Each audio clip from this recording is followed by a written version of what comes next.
The MythBusters are stepping out for science. We want some destruction. Can you destroy a bridge using just the rhythm of marching feet? Smile with confidence. We're using the ones that were on the top of the toilet. But is there more in those bristles than meets the eye? Sit down more. And ski boat or rowboat? Jamie and Adam test the myth of human horsepower. Who are the MythBusters? Am I missing an eyebrow? Adam Savage. I always enjoyed seeing Adam in pain. Oh! And Jamie Heineman. Jamie wants a big boom. Between them, more than 30 years special effects experience. Feel kind of sexy. They don't just tell the myths, they put them to the test.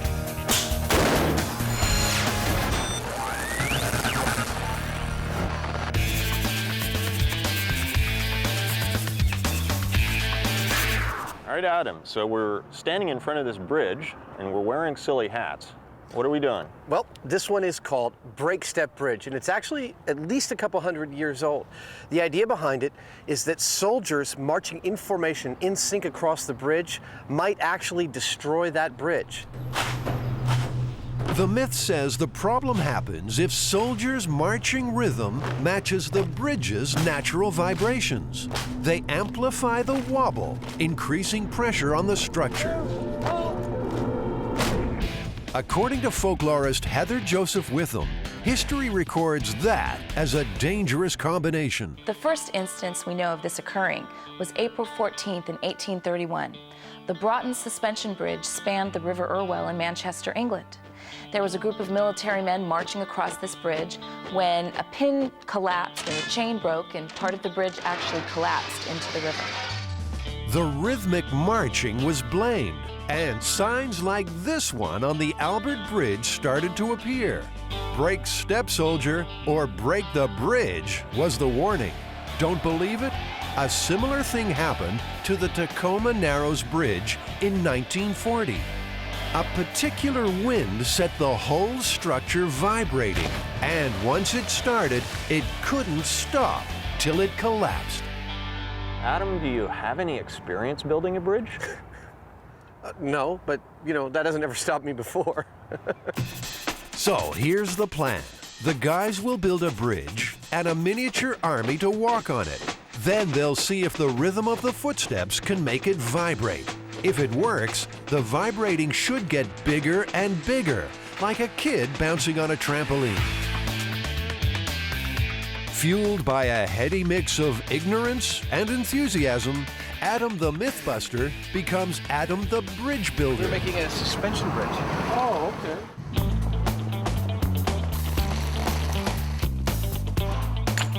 Never one to think small. Adam's first ever bridge will be 60 feet long and 6 feet high, a mini Golden Gate. Essentially, he's making long, flat, strong boxes. He'll need 6 exactly the same to join end to end to make the roadbed. And I've only got to make 12 of these, you know, in like a day. I've done more work in less time.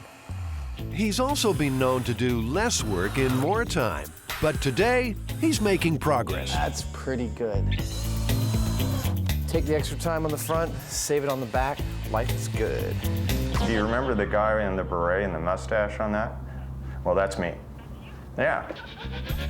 Life's good for Jamie, too. He's on the hunt for a piece of equipment, and it turns out the guys who make it are fans of the show. Better still, they send a whole box full in no time. Wow. Jamie has a new toy. This is a brand spanking new Kinetrol actuator. These would normally open and close a valve on, maybe in some industrial process. Only Jamie could get excited about a piece of industrial equipment. But then only Jamie could see its potential to make little marching robots.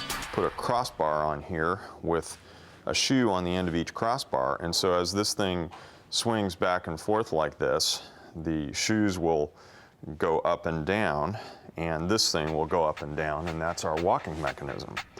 If all goes well, it won't be long before Jamie's hearing the pitter-patter of little feet in army boots.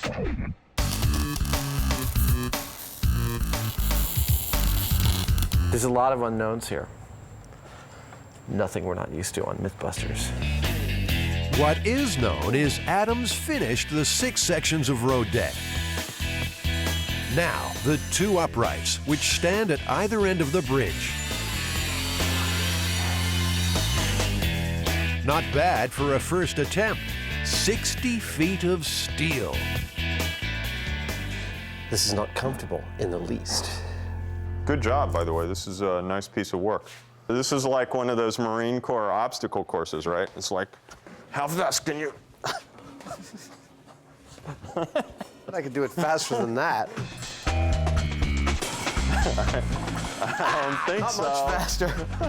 Many people feel it's a bad idea to train around jagged steel edges. But all Adam is concerned about is making this thing twang like the world's longest guitar string. The goal is to get this bridge to tune it to about 3 hertz, which is about 3 beats per second, which is about a soldier's marching cadence. And then once we get that, we put our frequency oscillator on it, basically a big weight that hits the bridge at the right moment, boom, boom, boom, and we'll start to watch the bridge go, you know, wiggy every time we hit it. Should be pretty cool. Damn it. Sorry. I'm sorry. No. I'm really sorry. No, you cut. Yeah, I'm cut. It's easy to forget this is risky work. One slip and bloodshed's not far behind. It just went through the outer layer. Only a flesh wound, he says. Adam showing a bit of British stiff upper lip. Of course, not everything the Brits do is so rigid. In June of 2000, the new Millennium Pedestrian Bridge across the Thames in London got off to a very shaky start. It seems to be swaying. Not that bad, is it? Well, it feels bad to me. It feels weak. The bridge had to be closed for fear it would collapse. Turns out it had a slight sideways wobble, and crowds subconsciously swayed with that, making it worse. It eventually reopened after modifications. Back at Mythbusting HQ, Jamie's army is falling in. They might not look much now, all plastic helmets and 2 big boots. But to test this myth, Drill Sergeant Heineman will turn this spare parts outfit into a well-drilled marching machine. Building the bridge. Adam is soldiering on despite his injured arm. The MythBusters backlot is about to become a theme park with the addition of a 60-foot suspension bridge. 2 main cables span the length of the bridge. Lighter lines run down to the road deck. The whole thing tensioned tight as a drum. We may just be able to walk on this puppy. Drum roll, please.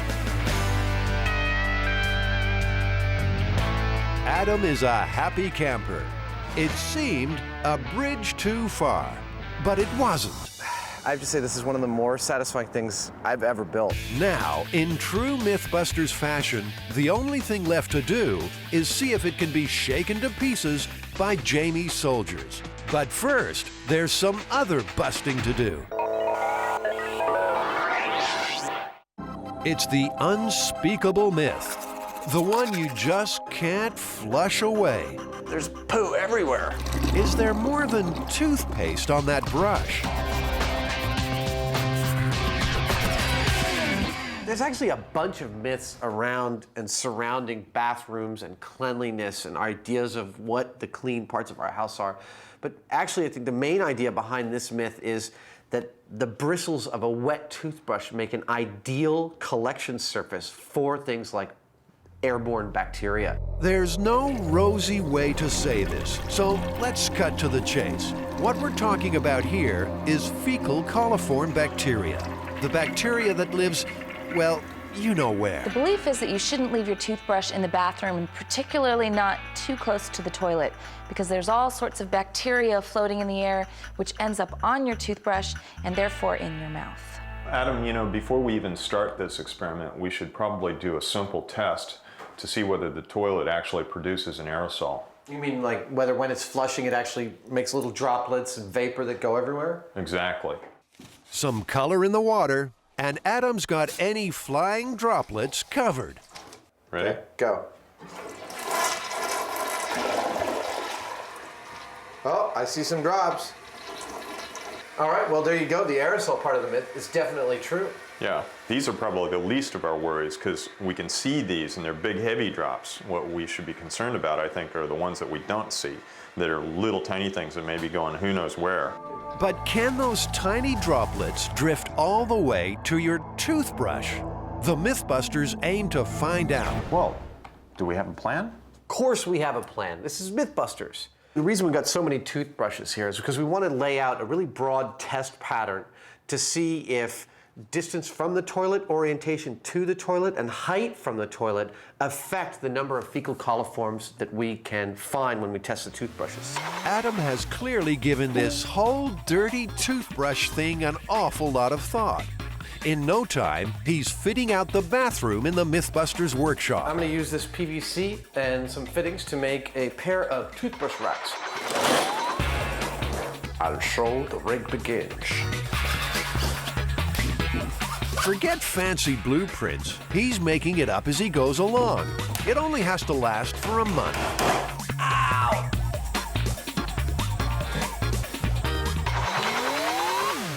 It's not pretty, but it'll do.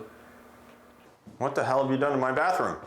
We are going to set up 24 toothbrushes in this, and every morning we'll have a protocol. And we will each be responsible to take each toothbrush, wash it in distilled water so we don't cross-contaminate, and put the wet toothbrush back. Then there will also be 2 controlled toothbrushes on top of the toilet that we will brush our teeth with, and at the end of a month we will check and do fecal coliform tests on the toothbrushes and see which ones have gathered the most.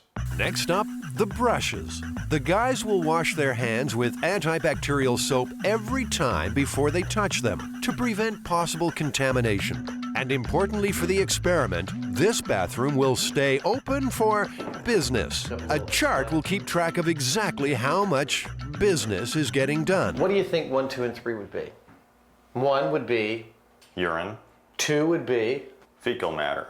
And 3? I don't know, what's number 3? Let's say perhaps an aerated approach to dispersing fecal matter. For a breath of fresh air, 2 more brushes will be kept in the office, away from the bathroom. Jamie, these are our external controls. Uncontaminated toothbrushes outside of all the experimental conditions. We'll rub these with a little toothpaste and rinse them with the water as well. If fecal coliform bacteria are found out here, there'll be embarrassed looks all round. It'll take a month, but the MythBusters hope to answer a question that lurks in every bathroom. Is that toothbrush safe?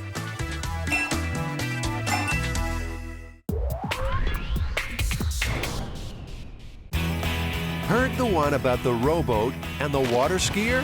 Sit down more. I'm straight. Stanford University has. If they pull this off, they'll become myth-busting immortals. This is Apollo 13, baby. In Houston, we don't have a problem. Big guy, what is the one we're doing today? We have a new sport. It's called row skiing. Row skiing. Yeah, you water ski behind a rowboat. So what, are we gonna get out a little dinghy rowboat? I'm gonna start paddling as fast as I can while you try and get up on water skis? Actually, it's skiing behind a rowing 8. Now that's an 8-person rowing shell. The question is, can we get up on a plane with water skis behind a boat like that? So we're gonna ask 8 strapping young lads in the prime of life to yank our sorry asses out of the water? That's the gist of it. Skiing behind a rowboat? Who ever heard of such a thing? Folklorist Heather Joseph Witham says this myth was made up by rowers for rowers. You're not going to have construction workers talking about a rowing 8 or water skiing, but you're going to have rowers talking about this. Probably not even water skiers, because this functions for rowers as a way to comment on what they're doing, as a way for them to comment upon their sport. It's saying, look how fast we manly men can go.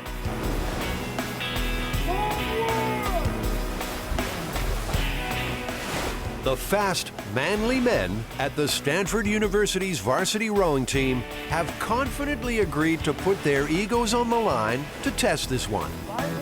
Picking up the water. These boats are $30,000 worth of carbon fiber rocket ship. That's up. With crew on board, it weighs nearly a ton.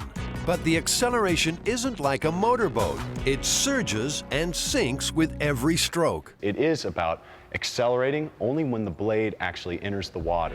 Once it's out of the water, it's all poetry and love sonnets. Everything is cool and easy. Once the blade goes back in, it's dark and violent thoughts. Sam, stay focused. A racing crew will be having those dark and violent thoughts about 40 times a minute. Going fast, they'll generate a boat speed of about 15 miles an hour. Skiing is normally done at 20 or more. Have you heard the myth about water skiers being pulled behind these boats? Yeah, I think it's urban legend, but we're out to prove them wrong. You think it can happen? I don't know, man. These guys got legs like steel and arms like pipes. I think they can do it. Even at top speed, they're slow by skiing standards. And that's before they add the drag of the skier. But failure is not a word in this coach's vocabulary. You know, I got a feeling that good things are going to happen. I think we might have a new business. We might be pulling people here. These workouts might be a good way for us to go faster. Amazing to watch. Made me feel pretty fat and old. They're so in sync, and there's so much testosterone flowing on those boats. You can just feel it. And, you know, we give them a real challenge, like get this guy up out of the water. They're going to be, you know, just scrambling for it. It's going to be fun to watch. Now the MythBusters have a big problem. The athletes might be up to the challenge, but neither Jamie nor Adam knows how to ski. You must be Willie. Adam. Adam, nice to meet you. Hi, Willie. They don't just need a fast teacher, they need the water ski Terminator. Good. So you guys are skiing now? We're here You for want to some learn lessons, it? yeah. Okay. We're gonna get the lessons going here. This will be an unusual session for Willie. He'll be teaching them how to go slow. He was a champion skier in Germany before moving to America and turning pro. Go about 1,500 RPMs to establish the minimum speed for him to ski at. This would be about the same in terms of speed, what it feels for him behind the rowboat. Jamie, move on and out on the boom. Beginners start on a boom, not a rope. When the boat pulls, keep your shoulders back. Don't let them come forward. Ready? Yeah.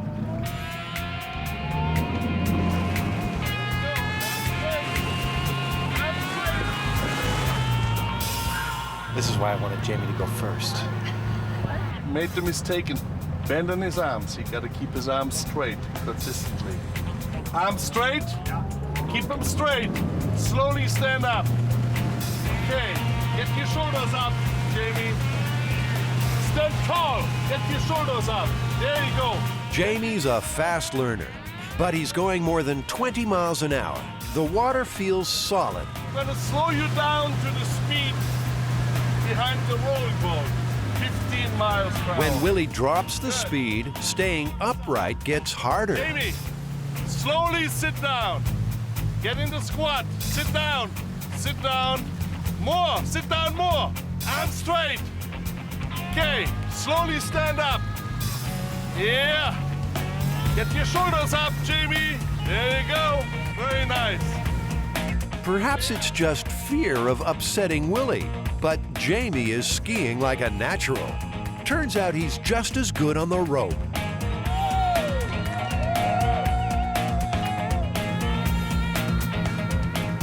That felt pretty good. We did get it down pretty slow. I think we just nudged 10 miles an hour, which is, my guess is probably the minimum that we can really reasonably expect to stay up on the surface of the water. The slower you go, the harder it is. Now it's Adam's turn. never had a pair of big old paddles strapped to my feet before. We'll see how much of a fool I make of myself. Hopefully a lot. In fact, he does just fine. He's on the rope in a jiffy.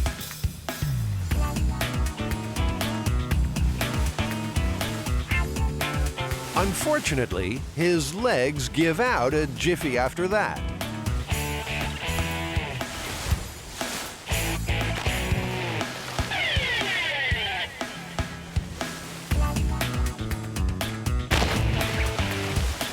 I think Adam is one tired cookie. Even with the falls, Jamie and Adam have Willie's seal of approval.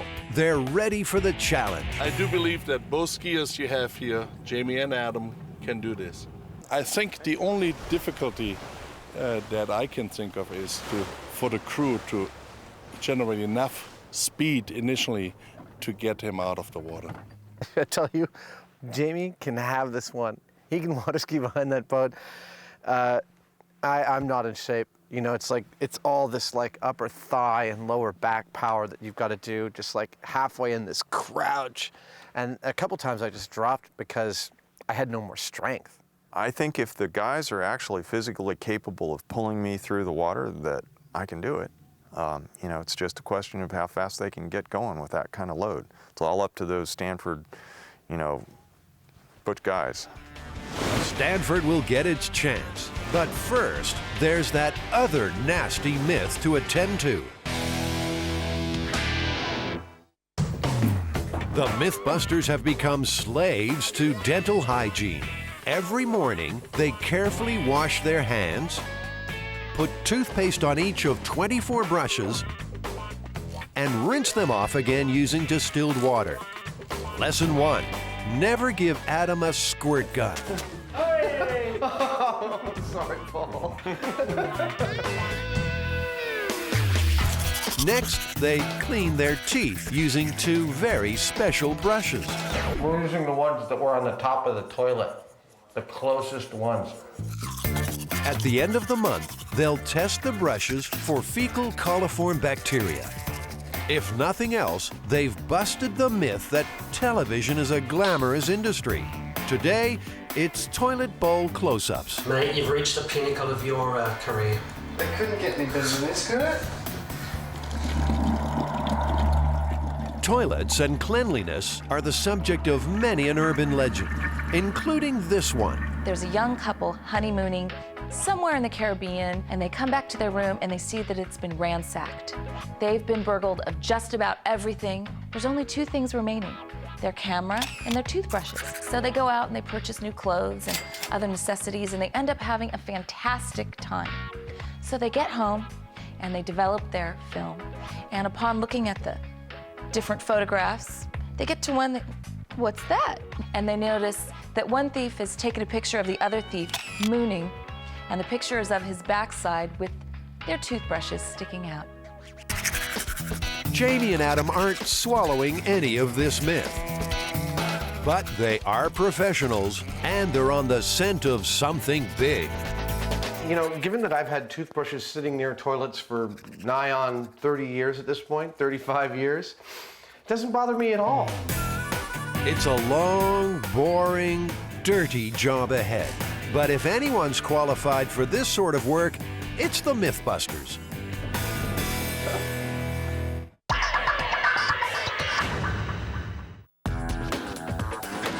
Jamie Heineman has one of the world's most unusual day jobs.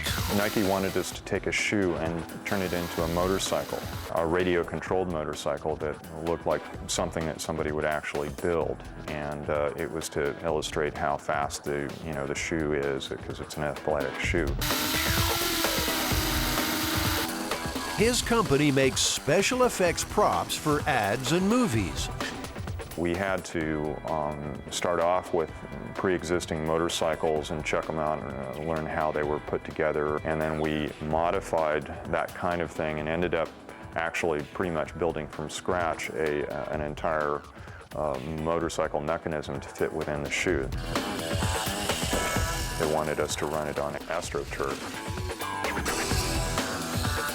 We this thing even having even a small pebble is like running over a speed bump.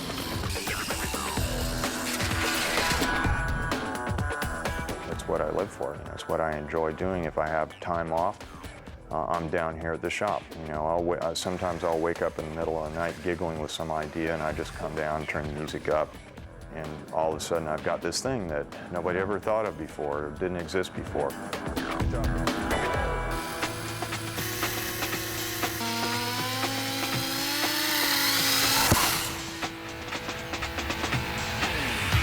Now the guys are using the same ingenuity when it comes to testing the breakstep bridge. But seeing as no one would let them wreck a real bridge, Adam has built one himself. And Jamie's built, well, he's built these things. Not just one, but 12 little dudes. Custom-made stompers, whose mission is to shake this bridge to death. It certainly got the neighbors talking. So Ed, have you heard the story about the breakstep bridge? Yes, I have. What have you heard? Well, I've heard that there was a battalion of men, soldiers, walking across the bridge. The bridge was supposed to have wobbled and tumbled. That's what we're going to try and replicate here. It's great. It's great. The plan is to hook the soldiers up to an air compressor, normally used to power a jackhammer. Jamie's little guys should start marching. If they get the speed right, that should set the bridge vibrating. They're going to launch these things. It may like flip the whole bridge over or something with the first turn on of the switch. There's no way these are going to flip my bridge. Not even close. This was built to last. Okay, let down. Maybe it's not indestructible after all. All right, cool. At least we're finding all the weak points. All right. A few repairs, and the bridge is over its troubled waters. And now they're ready to wreck it. I say we go for it. Okay. You're the bridge builder.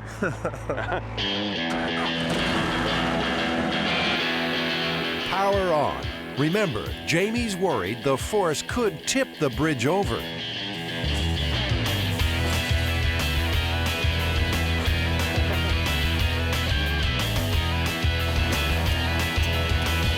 Jamie's made a doo-wop group, not a battalion of soldiers. It's like the California Raisins. The boys are looking a little wimpy. Seems Jamie's not feeding them enough air from the compressor. This has to have 2 hoses on it. Hey. Seems that Jamie didn't really inspect the equipment with any real Heinemann eyeball before testing the compressor. Okay, here we go. This time, there should be less doo-wop and more destruction. Now we're talking.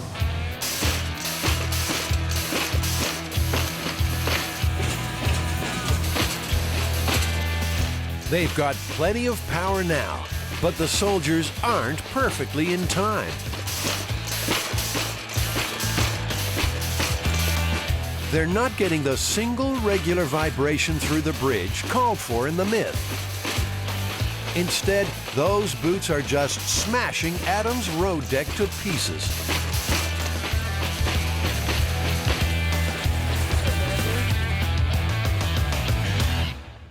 This is bothering me. Well, sorry. It's I wish you'd thought about that, because it's just like people are going to watch this, is going to start to smash up the stuff without it moving, and people are going to be like, what the f are you telling us? To get the timing exactly right, Jamie will have to individually adjust the airflow to each of his soldiers. It's a fiddly process, and fiddly is not Adam's strong suit. I have to say that actually at the very start of this, Jamie and I had a big argument about whether or not to do this electrically or pneumatically with air. And I strongly suggested that we not use air. I explained it to him in great detail, and he decided to ignore a good portion of it. I'm pleased that the actuators are definitely doing what we needed. They were the right choice for this job, and they'll certainly go as fast or as slow as we need to get them to go. I think the biggest problem is not my little soldiers, it's the bridge. There's blame in the air. But it's not always easy to destroy a bridge. In a master stroke of forward planning, this one in North Carolina was completed just before a dam was due to flood the valley. So, gathered around a very small table, the authorities decided to knock it down. First, they piled on huge weights. That only resulted in an amazing new use for animated arrows. So, they called in the Air Force, but the flyboys were having an off day. So was the artillery, come to that. Finally, mines did the trick in spectacular fashion. Adam and Jamie are desperate to destroy their bridge with a bucking bronco vibration that shakes it to bits. When we hit the resonance of the bridge going up and down with them will be extremely rhythmic and will get bigger every time. And it'll actually be pretty catastrophic. Catastrophic destruction is the desired outcome for most MythBusters experiments. So, for the third and final time, Jamie's army is readied for combat. All right, Jamie. Nice and slow.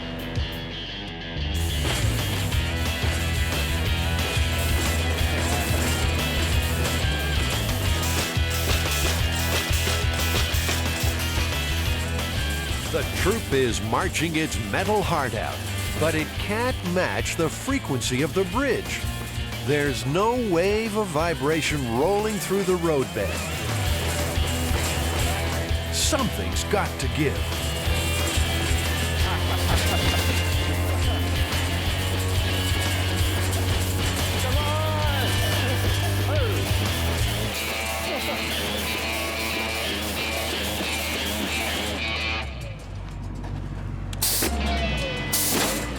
They've broken the bridge, but only through sledgehammer power, not sweet harmonic vibration. All my cables held.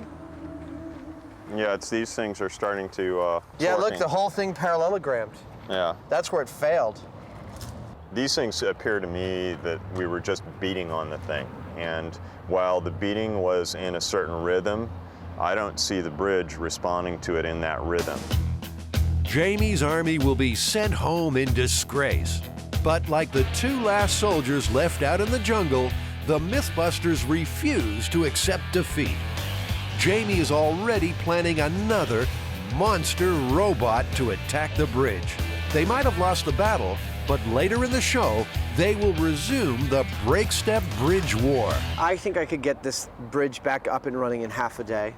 Well, looks like we're not quite done, but it was fun to see these guys pound away. They were kind of cute, weren't they? They were very cute. Cute for science.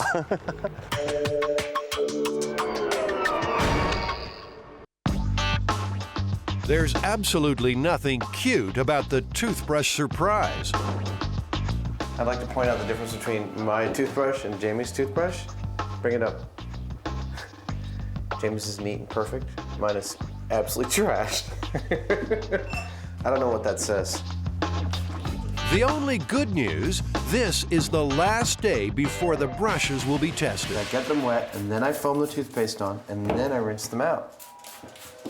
We could do a myth about how fast paint dries. For the last month, they've been testing the myth that microscopic fecal coliforms can waft from your toilet onto your toothbrush when you flush. A month is a long time for this kind of work. Watch every action-packed second as water and toothpaste meet in a fecal coliform farm of total destruction. To see if there really is something to worry about, the MythBusters have called on expert microbiologist Dr. Joanne Engel. She's going to subject the MythBusters bathroom to more scrutiny than is strictly desirable. So I'm taking the toothbrush and I'm spreading it on the auger here, so if there's a lot of bacteria on here, it'll grow.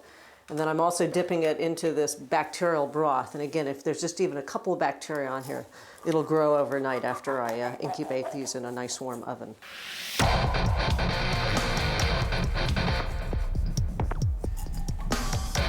Every single toothbrush is sampled. These are the ones that we've actually been using to brush our teeth. It's been a very busy bathroom. But there's also the 2 controls kept out in the kitchen. This is the first time either of these toothbrushes has been in the bathroom. Okay. But they've been brushed with, Yes. right? They've undergone the same treatment. But I'm going to incubate them in a 37-degree oven overnight, and if there are bacteria on here, we should be able to see them. The whole gang is relieved to finally be getting out of that little bathroom. And soon, they'll know for sure if their toothbrushes hold an unwelcome surprise.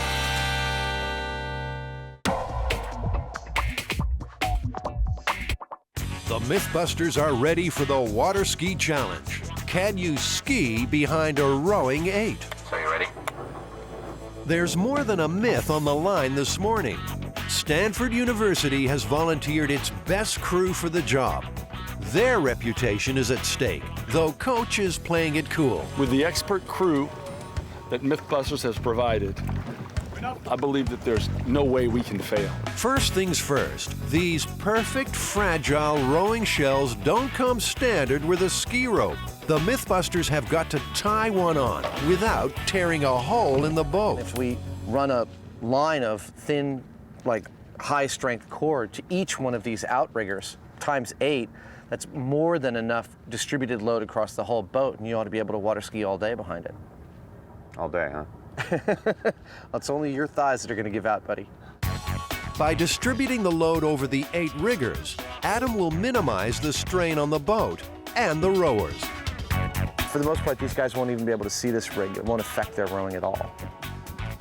$30,000 per boat. We don't want to put a nick in the darn thing. That's the ski rope taken care of. But that's the easy part. The bare minimum speed required to pull Jamie out of the water is 10 miles an hour. In a race, a crew can reach 15, but Jamie's drag is sure to slow them down. It would certainly help if I weighed a lot less than I do. I weigh about 180, 170, 180, and you know, if I weighed 100 pounds, and I'm sure it'd be easier on them, but that's why we came to Stanford. Another problem for Jamie is, unlike a speedboat, the power here won't be constant. It will surge with each stroke, pulling him off balance. Coach has a strategy. You're gonna have to just be the walk-on guy, you know what I'm saying? Yeah. And just withstand the herky-jerky, it's gonna whip you. Yeah, I know, I've got to dampen it. Remember, for Jamie and Adam, this is just another myth. But for Stanford, it's a matter of honor. And just sit up. Don't think length. Think connection of hips and straight arm cable and draw. Let's have the boat just tug them a little bit. Suddenly, Jamie's being dragged into something bigger than he realized. It's too late for second thoughts. This is about sporting glory or national televised failure. And there are no excuses. Explanations did not get the man on the moon, and it will not get this Mythbuster out of the water. Okay? This is Apollo 13, baby. In Houston, we don't have a problem. Get ready. Attention. Go!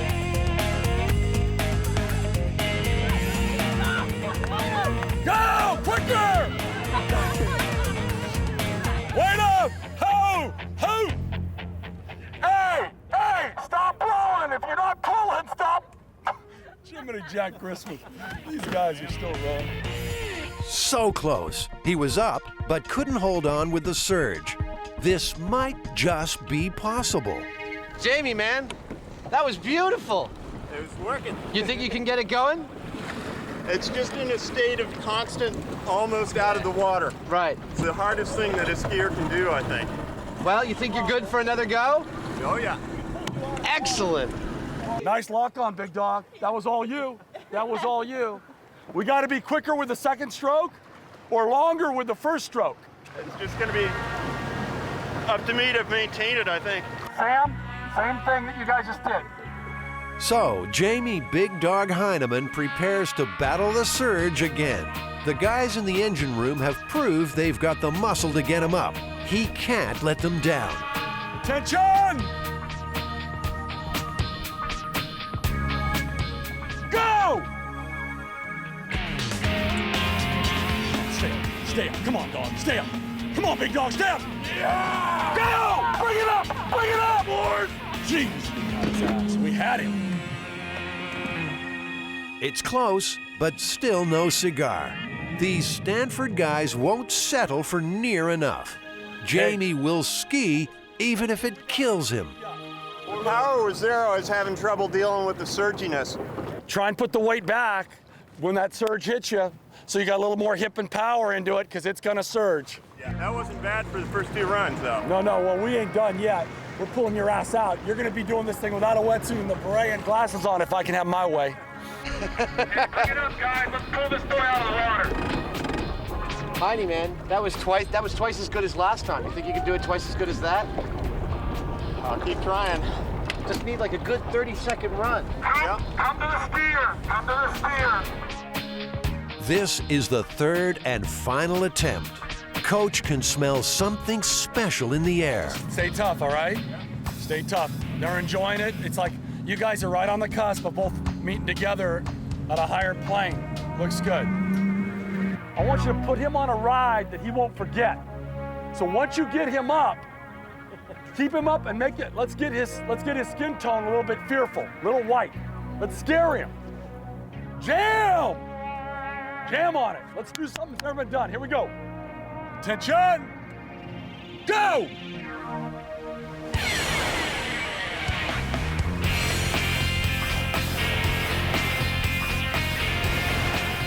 He's up and he's skiing.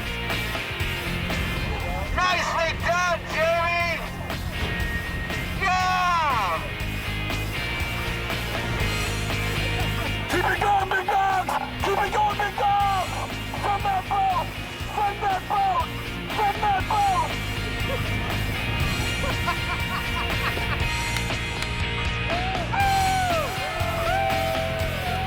It's not pretty. Jamie's fighting every surge, but they've done it.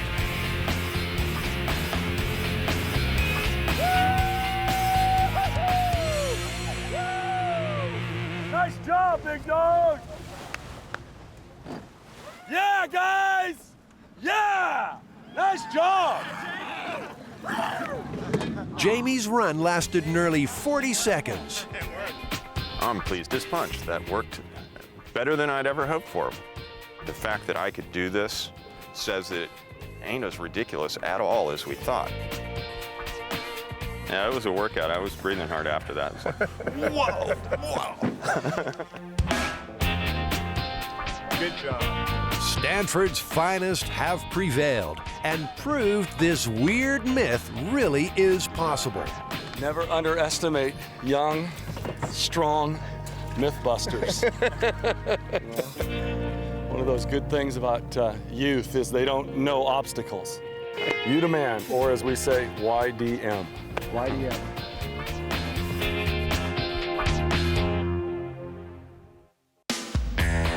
Flush with success, the men now have to see the woman.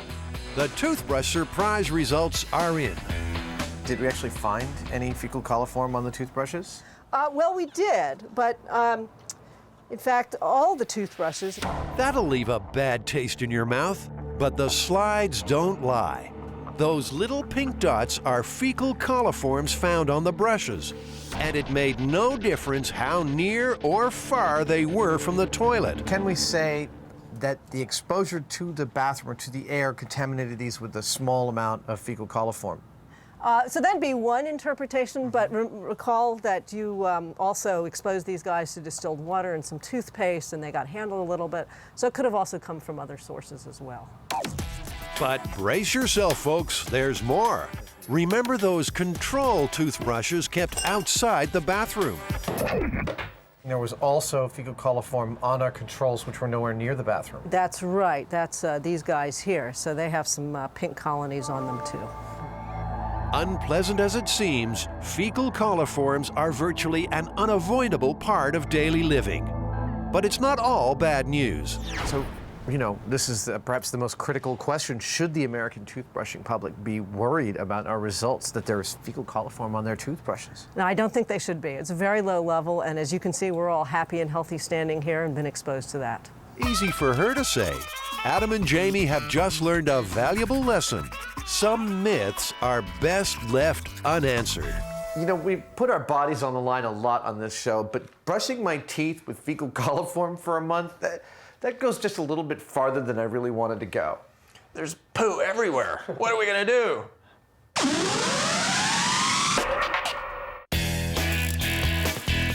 The MythBusters are rebuilding the breakstep bridge. We weren't really happy with the collapse of the bridge the first time on the breakstep bridge, so I'm putting it back together, and we're gonna try it a second time, a little more scientifically perhaps.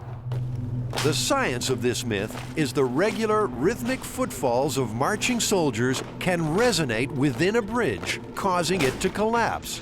And the challenge is to induce a regular vibration that gets bigger with every beat, till the whole thing shakes itself apart. Wind caused a similar thing to happen in a famous collapse at the Tacoma Narrows. So far, the MythBusters' attempts with little marching soldiers failed. So instead, Jamie's making one big heavy one.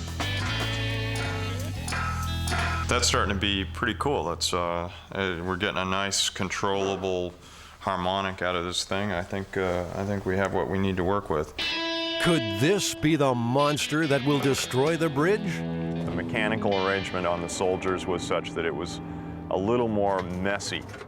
This thing, I think, will be able to isolate what exactly is going on by being able to watch just this. We've got this fairly large wave, but we want to hit that wave exactly at the perfect time each time it comes back. And that's what it is to match a harmonic. So if the timing's even a little bit off, we won't be correct at all. So, in the name of inducing wanton destruction, the MythBusters lay it on the line one more time. A little faster, maybe? That's too fast. Slower. Yeah, you see how it got canceled out? We had something there for a second. Go back and... That's really close. Believe it or not, that tiny little wobble is more success than they got last time. But they can't seem to turn that ripple into a tsunami that will wreck the bridge. And we'll get a lot more reaction with more weight on it. All right, let's try it then. Ah, the old MythBusters motto, when in doubt, add something heavy. Now bear in mind, Adam has bled for this bridge. It was big, complicated, and time-consuming. It's his pride and joy, and he really wants this to work. Let's go.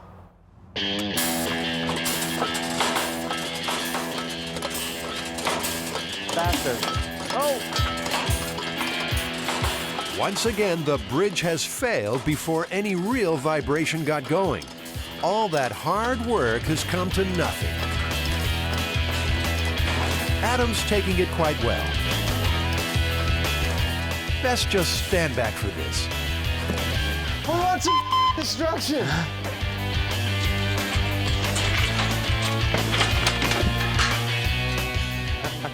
Feel better now? I do feel better now. Good for you. The bridge is dead. Adam killed it. For all their time and effort, they couldn't replicate the myth. Maybe this one just never happened. My thinking on this would be, given your average platoon of soldiers and your average large suspension bridge, there's no danger they pose to the bridge. I'd say the myth is totally busted. It would have to be that they were so close to the overloading weight of the bridge to begin with to create that kind of force that I think it is truly a myth. Excellent. Let's pack this puppy up. I'm tired of busting myths today. Okay.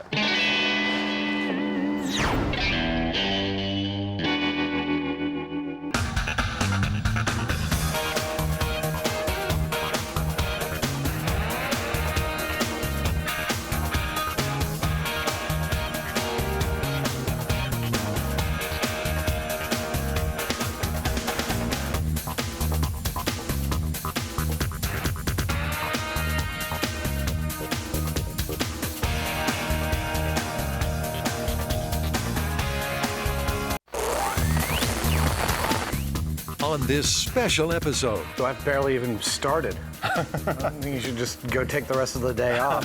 The MythBusters put themselves to the test. Their building skills, their problem-solving ability. You must drop an egg from the roof of the workshop to the pavement below without breaking the egg. How much pain can they take? I just about gave Adam a second belly button. Pride is on the line. You know, I'm pretty good at this. I know. As Jamie and Adam find out if they have what it takes to be the ultimate MythBuster. Who are the MythBusters? Adam Savage. I reject your reality and substitute my own. And Jamie Heineman. I kind of like it in here. It's private. Between them, more than 30 years special effects experience. That was intense. They don't just tell the myths, they put them to the test.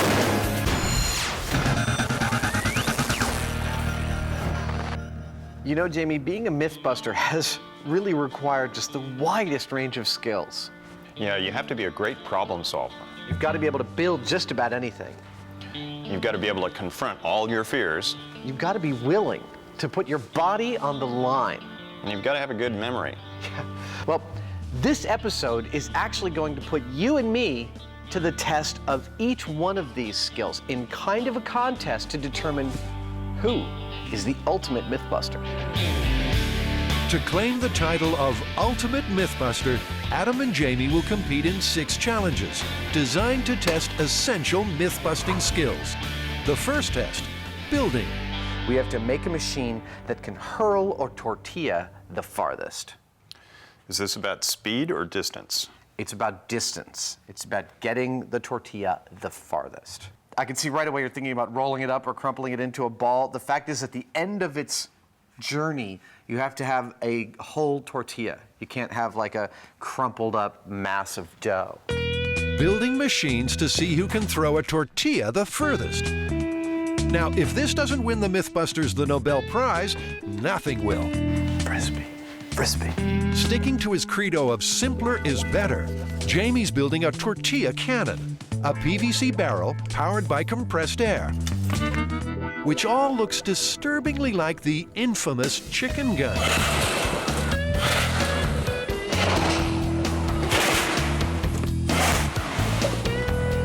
So, Jamie has a chicken tortilla gun. A blast from a scuba tank will fire it.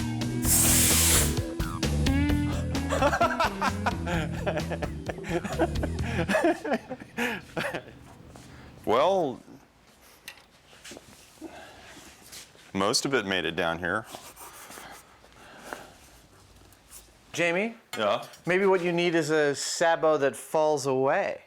I know, that's exactly the thought that I had. A sabot is a device to seal a projectile snugly in a gun barrel. They used foam ones to hold the chickens. Now, Jamie's trying a paper version. But under the rules, it has to separate from the tortilla in flight, and the tortilla has to stay intact.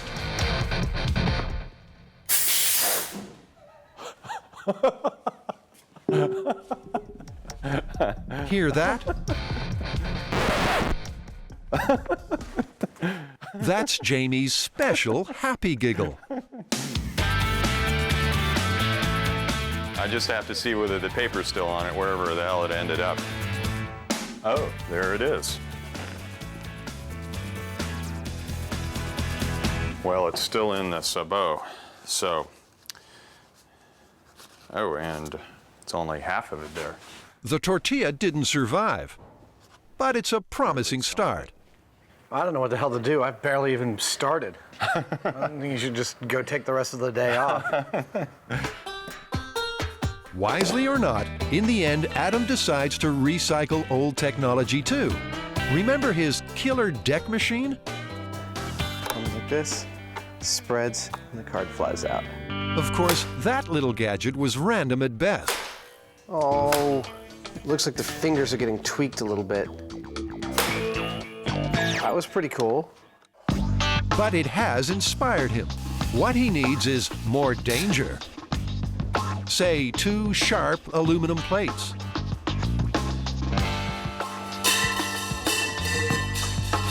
I'm thinking of the aluminum plates as a kind of sabot for the tortilla that will fly with it for a length of its distance and then move away, leaving the tortilla flying alone.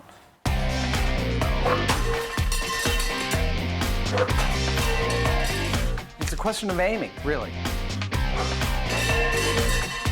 Can I go?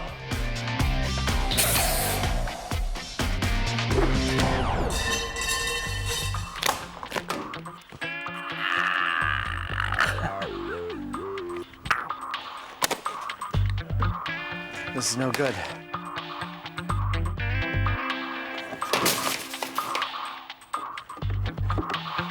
Three, two, one.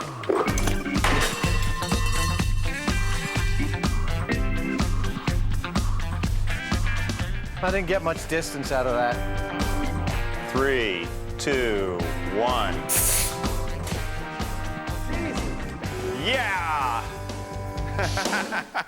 As the deadline for the great tortilla throw-off approaches, it's worth remembering the MythBusters have a long and proud history of bizarre machine making. Like a washing machine with enough horsepower to dry your clothes while you're wearing them.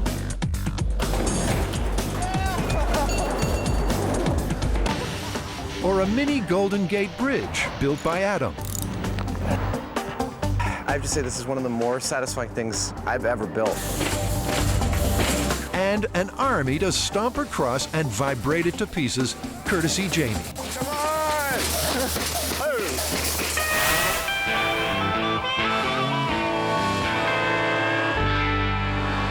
Both guys had to build levitation machines. Adam used his signature high-speed, high-risk approach. The seat is not adjustable, and it's a little too low. See, look at all that extra room. Jamie kept it simple and found his happy giggle again. And then there was the ancient death ray, a massive array of mirrors. Our death ray doesn't seem to be working. I'm standing right in it, and I'm not dead yet. One!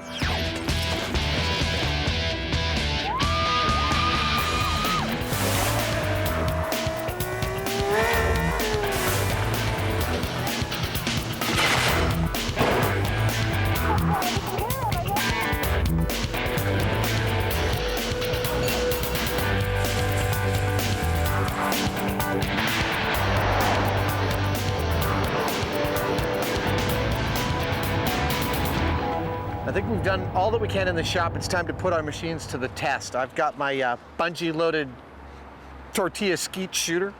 And I gotta say, this is a clever idea. You know, you've made a flat sabot. Yeah. In this show, we've been very familiar with sabots, and I didn't even think that of doing that. So that's a cool idea. Whether it actually works very well or not, it's a good idea. We're just about to find out. All right. Are you ready for the horror? Yeah. And so to the great tortilla toss. They'll each have 3 attempts. Whoever's tortilla flies furthest is the winner. This thing is terrifying.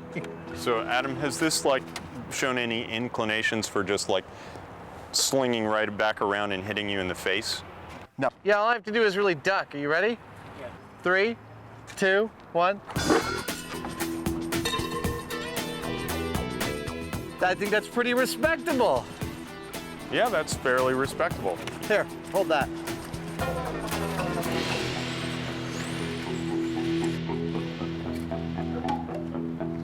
"45 feet. 1, 2, 3. Yeah! That was beautiful. That's 60 feet. That's pretty good, Adam. 3, 2, 1. Well, say my second run's the best, 60 feet. Okay. 60 feet is the distance to beat. Will Jamie's sabot separate? Will the tortilla stay intact? Ready?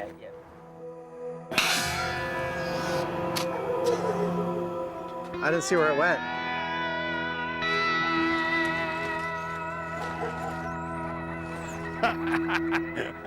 It's out of the sabot. Wow. Intact, totally separate from the sabot. 73 feet. Doesn't seem like you need another run. Jamie's chicken tortilla gun has fired him to the lead in the competition. 1 challenge to 0. Yeah, that was a lot of fun. Yeah. What's next? You know, being a Mythbuster, we've often been placed pretty far outside our comfort zone, Jamie. Yeah, you know, fear of heights. Been buried alive. Arachnophobia. It really is kind of a who's who of phobias. I mean, maybe not even to you and me, but a lot of people out there, we've had to deal with a lot. The fear test awaits. So does the fear of defeat. Adam's trailing Jamie by 1. Meanwhile, it's worth remembering myth-busting often happens outside the comfort zone. Well, that's where But at times, Adam and Jamie found themselves further outside than they'd like. You ready, Jamie? Farewell, cruel world. Bye-bye, Heine man. For Jamie, the biggest test came in Buried Alive, where he was buried alive. Watch yourself, it's gonna go down. That coffin was full of communication devices and emergency equipment. Even so, there's a point where rational thought starts to lose the fight against claustrophobia, and Jamie was struggling to stay calm. I got a fair amount of dirt in here, and it actually crashed the container a little bit. Roger that. Well, all I got to say is be gentle on those dumps, because I'm worried about the lid slipping off of its sides or something like that. Oxygen levels? Oxygen, he's at 98%. Every creak and crack from that casket was reflected in Jamie's vital signs. I imagine my heart's beating a little faster than it was on the test, over. You'd be correct about that. It's at 95 right now, buddy. This thing's really starting to creak, and it's feeling like it's changing its shape. I can feel it coming in. You want out? You want out? Roger that. We're gonna get you out.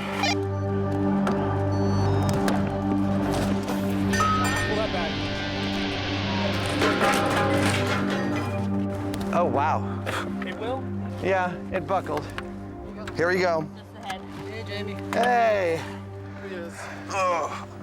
And he's still alive. Okay, be careful, it might roll and you get caught. One of Adam's scariest moments was the Mythtanic myth. Yeah, it's gonna go this way. Better be careful. Standing on a 9-ton boat as it sank beneath him, unsure if it would drag him down too. There you go. Nope. Didn't suck you down, did it? I need a drink.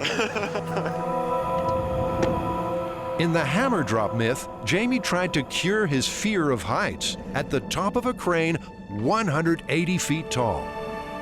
It's a strange combination of like sheer terror and delight. I'm not sure. Looking at the ground a couple hundred feet away, and I don't know, it's really cool. I think my fascination is overriding my terror. Well, those were all pretty scary. Yeah, some were scarier than others, and apparently now we've got a ultimate Mythbuster fear test to be dealt with. Why do I think I'm not gonna like this? You know, my heart's pounding. It's probably worse the anticipation than the reality. What have you got, John? Well, we have a Tanzanian giant millipede for you here. Oh, that feels cool. Tanzanian giant millipedes.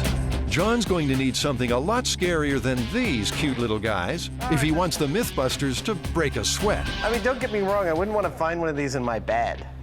Oh, that is cool. Yeah, they're beautiful, aren't they? Yeah. So, Jamie, fear rating of Tanzanian millipede? 0. Yeah, it's not so bad. It feels kind of cool. Mythbusters 1, Scary Critters 0. But John's team is just getting started. We got here a couple of African emperor scorpions.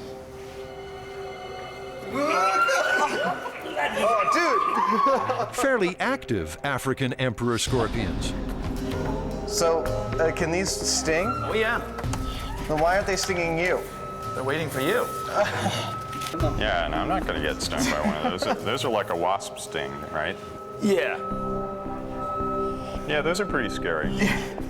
I don't like stinging things. Yeah. How come yours is all relaxed? They do that just before they sting. Turns out they have to be warm before they sting. But Jamie and Adam don't know that. Okay, so I'm shaking a little bit, you know, it's moderate. Scale of 1 to 10, I don't know, what do you say, Jamie? Those are kind of in the middle there. I suppose about a 4 or a 5. I don't know about you, but I feel like we're doing pretty well. Oh, dude. Okay, these are two different types of tarantulas. Adam was doing pretty well. But now, well, in the past he's revealed a secret phobia. I should perhaps mention at this point that I do suffer from a small amount of spider phobia, otherwise known as arachnophobia. That didn't save him from becoming a human guinea pig to test if Daddy Longlegs' venom really was deadly. Oh, that's funky. Oh, I don't like this at all. This is really awful. This is like your worst nightmare, but you feel when you're sticking your hand in something. He survived that encounter. But how would he handle a full-grown tarantula? This is terrible.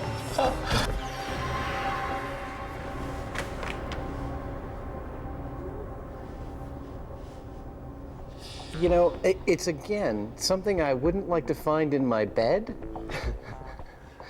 And I definitely wouldn't want to, you know, feel it crunch underfoot, but it's not so bad. Yeah, I really kind of got over my spider fear on the Daddy Longlegs myth. Well, I've never held a tarantula before. They're actually really beautiful. yeah. Now, why is he lifting up one of his legs? Is he about to pee? He's gonna pee, yeah. Claiming territory. Fear factor rating, not as bad as the scorpion, actually. The scorpion was worse. This isn't so bad. So the fearless Mythbusters have overcome spiders, millipedes, and scorpions, which leaves only these guys. Okay, and all you gotta do is put your hand in the bag and tell me what it is. Is it one thing or is it a whole bunch of things? Well, that's what you gotta tell me.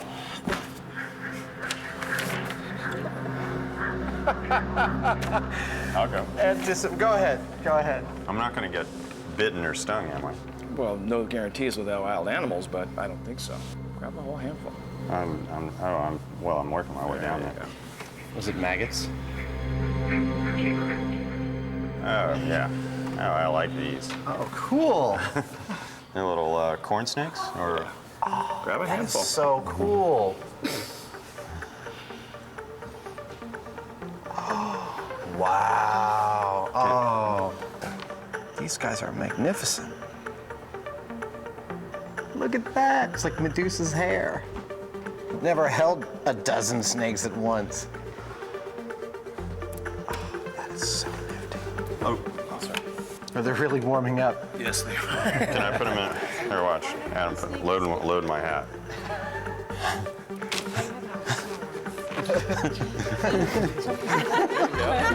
Does that work? Yeah. Now you got hair. I think it's the latest thing. Your nose. It's official.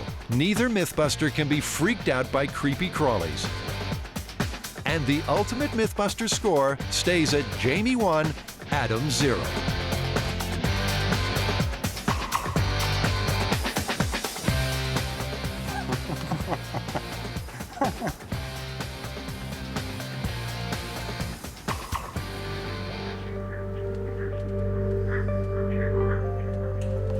Oh, there he is. Yeah, I liked it in there. Thank you, sir. Did you have a python in your pants there, Heine Man? Did you have a python in your No, it pants was there? just a little corn snake.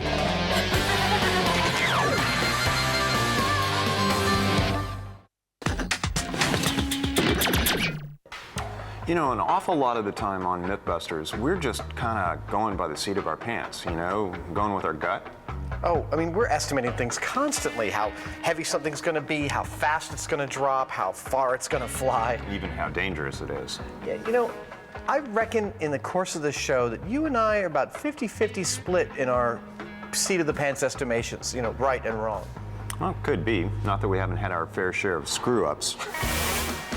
The fear of public humiliation has never stopped Adam from offering his best guess on an outcome.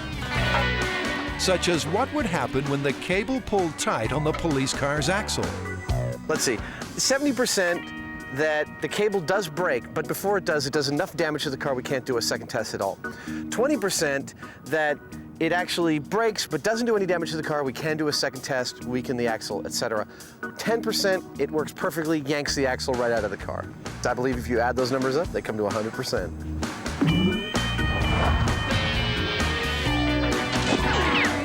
The cable snapped, but there was no damage to the car. That's spectacular. Yes, okay, so I was off with my percentages. I gave what happened here a 30% chance of happening. 20, in fact. No, 30. 70%, 20%, 10%. No, that wasn't me. That was somebody else. That was you. I said 50, 40, 10. I reject your reality and substitute my own. Reality does have a way of messing with Adam's predictions. Would the jet blast roll the taxi? I wouldn't really want to be in the car when it goes by them, but I'm not so sure that it's going to be that dramatic. I think the whole thing's just going to go and roll over 3 or 4 times. I think Jamie's being a little pessimistic.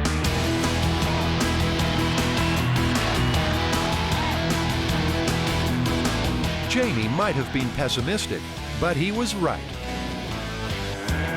That was really cool, and that really sucked. Would the barrel of bricks break? He's not convinced that even if the bottom falls out, that the bricks would come out because the barrel has got a shape like this, and he thinks the bricks would wedge in. I think he's totally wrong. 3, 2, 1.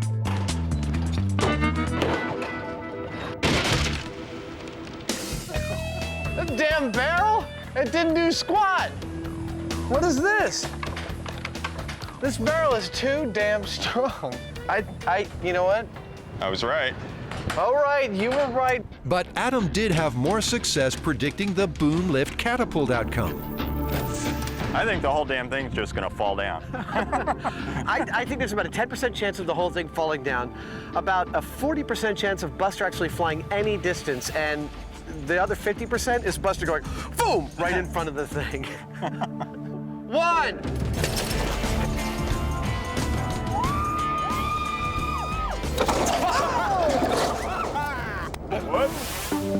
And as for guessing the outcome of the Alcatraz escape, he was 60% right.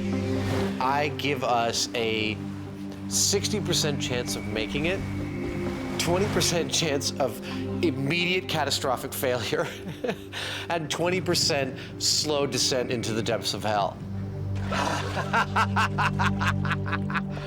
We made it!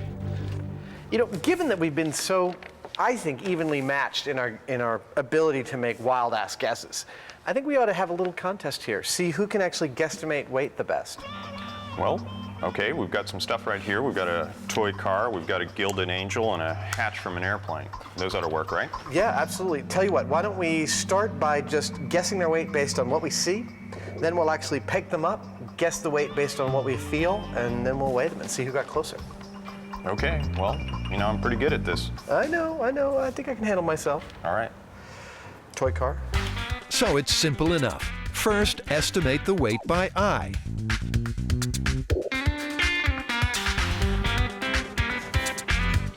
So you ready for the handling test? Handling the car and guessing its weight? You first. All right. Now they get to revise their guess based on feel. Are you done yet? Come on. Okay. Thank you. Now, the moment of truth. We have ounces here. The toy car weighs Oh, I was way off. 1.9 ounces. What was your guess? I had 5 ounces on the eyeball and 7 ounces on hefting it. I was way off. I had 3.5 ounces on the eyeball and 3.8 ounces on the handling it. So, I mean, I was off by double, but I was a lot closer than you. You're still full of So, Gilded Angel, eyeball test? Now, Jamie says he hates these competitions, but there's pride on the line here. He's developed a reputation as a kind of human scale. But this angel is tricky. It's weird, I'm actually getting physical ideas that are very close to what my eyeball idea was. The angel is 66.7 ounces. On my eyeball, I got 58 ounces, which is actually pretty darn close. Yeah, you were real close. You were my closer than handling me. was 62 ounces, so I was off by 4. I wasn't too far off, but you were closer. Jamie's best guess was 80 ounces, off by 13 ounces. Adams won again. All right, the hatch. You ready? Okay, yeah, I'm ready. What Jamie needs is some heavy-duty estimating, something with some weight. You know, I feel like I underestimated the weights when I eyeballed, just slightly, you know, by about 15%. I think I got them all right off the bat. Okay. Oops. Yeah, I was way off on that one. It's a lot heavier than I thought. Yeah, me too. It was the biggest difference between my eyeball and the actual handling. Adam estimates around 21 pounds.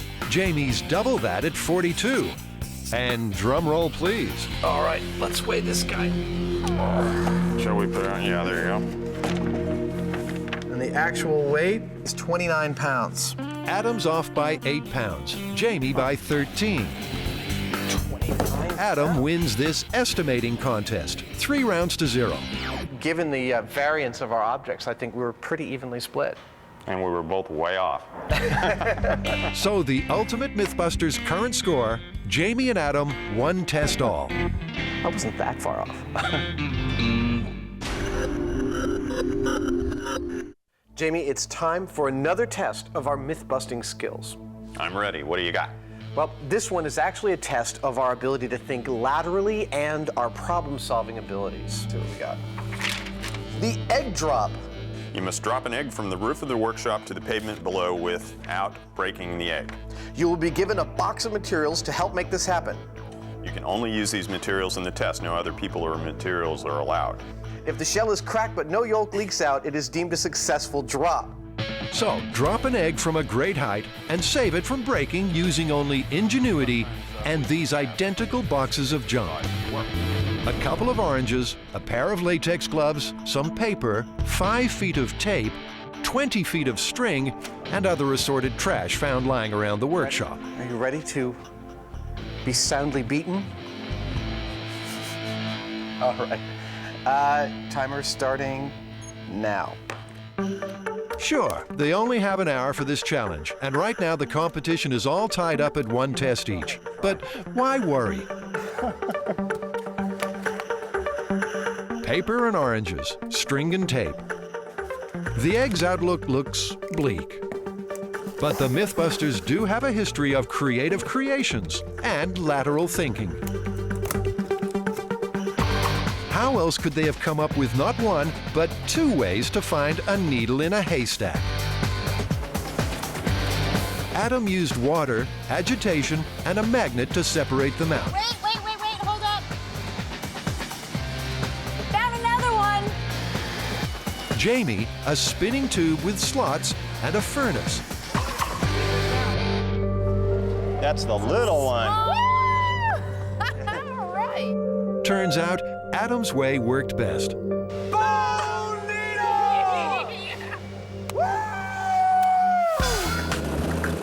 How do you get thousands of ping pong balls down inside a submerged boat? Jamie came up with a kind of water elevator, flushing the balls down below the surface and into the hull, raising the boat.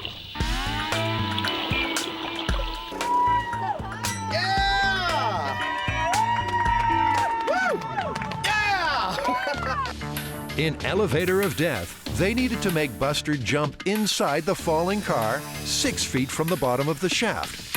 The jump was easy. Okay, Buster, this won't hurt a bit. But the timing. They tied the trigger cable to the top of the shaft and cut it short so it pulled the pin on his pogo stick 6 feet from the bottom.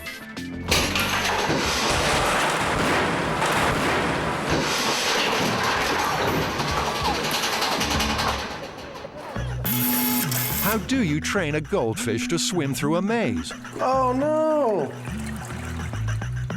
Jamie taught his to associate food with the color orange. And soon enough, they were puzzle busters. Yay, that was, let's see, 25 seconds. It's a record. They were like, definitely, way to go, guys. And Adam? Well, mine are eating their own poo. The hour's up. It's time for the MythBusters to test their egg-saving creations. Jamie, it's your building. How high is that off the ground? It's about 25, 26 feet. Yeah? Yeah. Well, you know, I think before we drop our devices, we ought to do a control and actually just drop an egg and see what'll happen to a unprotected egg from that height. You mean you don't know what will happen to the egg from that height? No, I'm quite clear on what'll happen to the egg, but it'll be a good high-speed shot, and that's what the producer told me to say. Okay. You ready? Here, catch.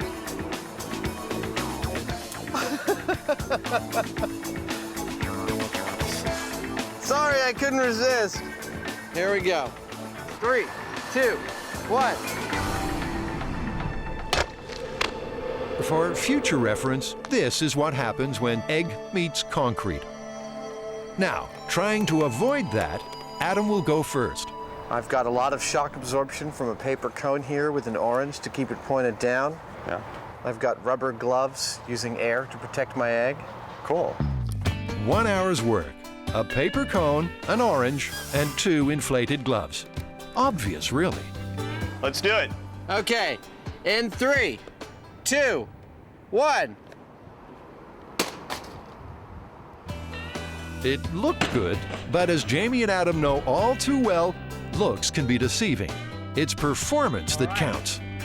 What do you think? Do you think it made it? My guess is that it made it, and I think you did a great job. I think that's one intact egg I've got here. And so it is. Oh. Uh-oh. There's a crack, but no yolk. So the rule was that if no yolk leaks out. Adam's shell shock. Give it up. It broke the egg. It said break the egg. I get another chance. I'm going again. All right, I'm ready. So Adam, think like a chicken. You know, it's your offspring at stake here. All right, I'll see you from up there. Okay. All right, this is test number 2. Here we go. And 3, 2, 1. Shoot!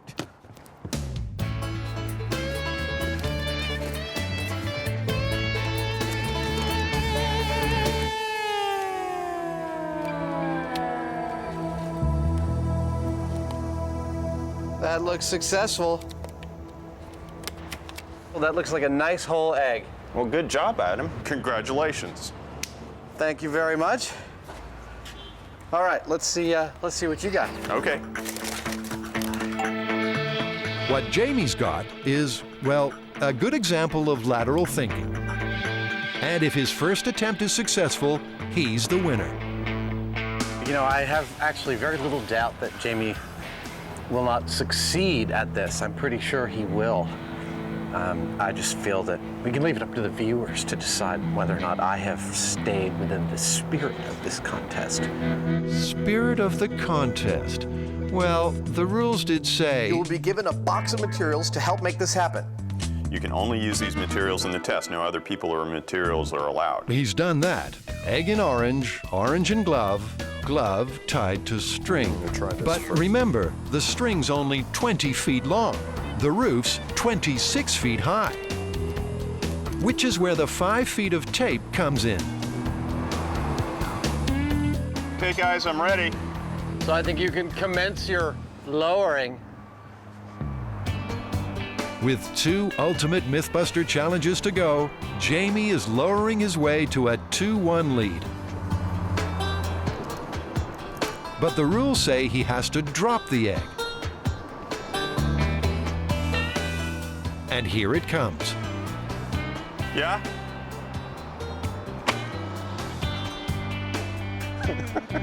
Yeah, that was thrilling. That was just really a thrill a minute. Here it is in high speed.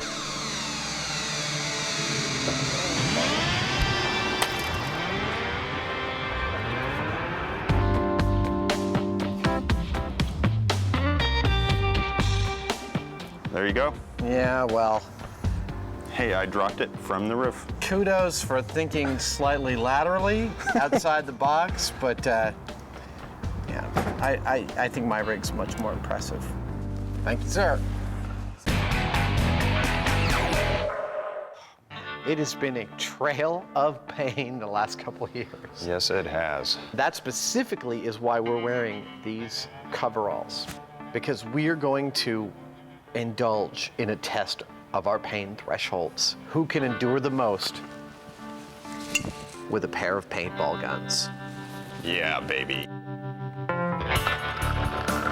With Jamie leading 2 tests to 1, the next Ultimate MythBuster challenge is paintball. The rules are simple. Take a shot, step closer. Take another shot, step closer, till someone says, stop. Well, there's one more piece of safety equipment that I want to check. I'm wearing a cup to protect my family jewels. I hope he tries to shoot me there. That's the one place that I am protected. I'm ready for you, Savage. Bring it on. Even with safety equipment, accidents can happen. Don't try this at home. You ready, Adam? I'm ready, Jamie.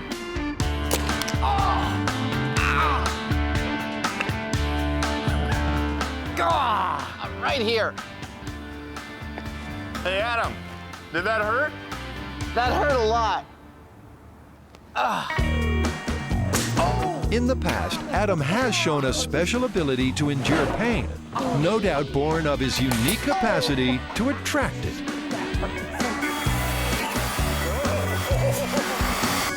I'm gonna have to stitch your mouth shut, I think, for this. Nah, you wish.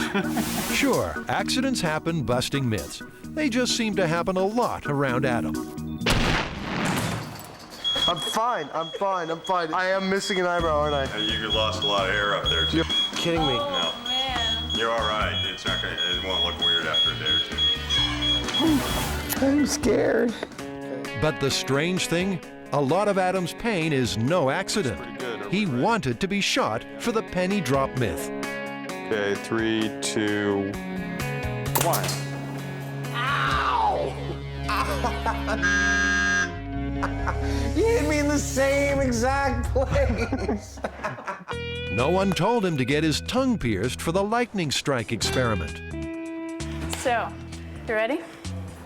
Here you go. Give me a breath in and out. You're done. Your jewelry's in. I'm gonna take the clamp off and screw the bead on the bottom. There you go. You're done. All right. That was not so bad. Oh, but now I'm talking all funny.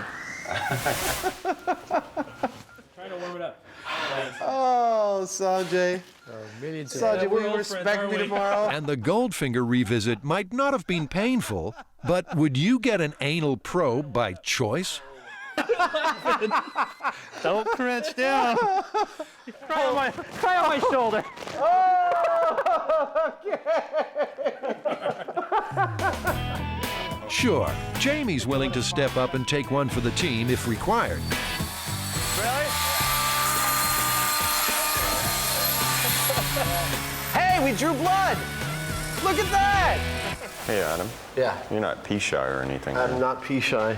But when Jamie draws the line, Adam happily walks across it, usually urinating on an electric fence as he goes. Are you ready?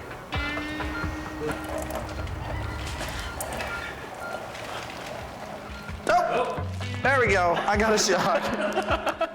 It was nothing. It was nothing. Despite all that pain practice, back at the paintball challenge, Adam's being sorely tested. But now it's time for Kid Savage to wreak revenge. Did that not hurt at all? Yeah, it hurt. Apparently, it didn't hurt quite as much as showing it would. One step forward.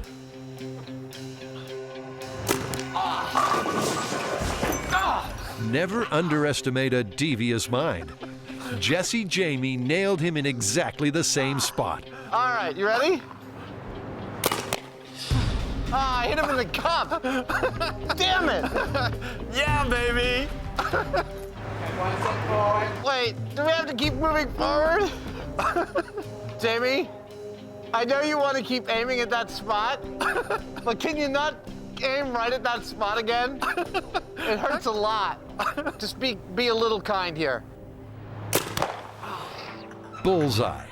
You've got to wonder if Jamie's been waiting for this opportunity. You want to see?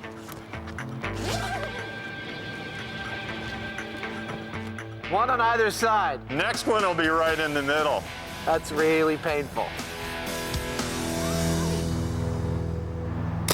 Oh! Yeah, that was 2 or 3. That was 2.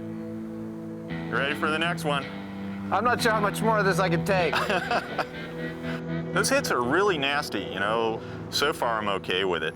I think, you know, drilling the same hole over and over again, though, that might be a slightly different thing. It hurts like a mother. Ah! Ah! I was a little off. Ah! What's the matter? You got all that belly meat up there. All right, you ready? You got off a couple on me that last one. One more step forward. I'm not sure I want to do it anymore. It's killing me. So Adam, is that official I give? Yeah, that's an I give. This sucks. I keep expending them on your cup. I don't want to do this anymore. Kid Savage's gunslinging days are over. I keep forgetting that you're actually have no heart or soul. I'm done. It's fine. You can have this. It's only the pain part that I like. That's great. See you later. Well, I guess that's victory in the paint test to me. You know, I think it was the hitting the same spot over and over again that set him off. Yeah, I just about gave Adam a second belly button.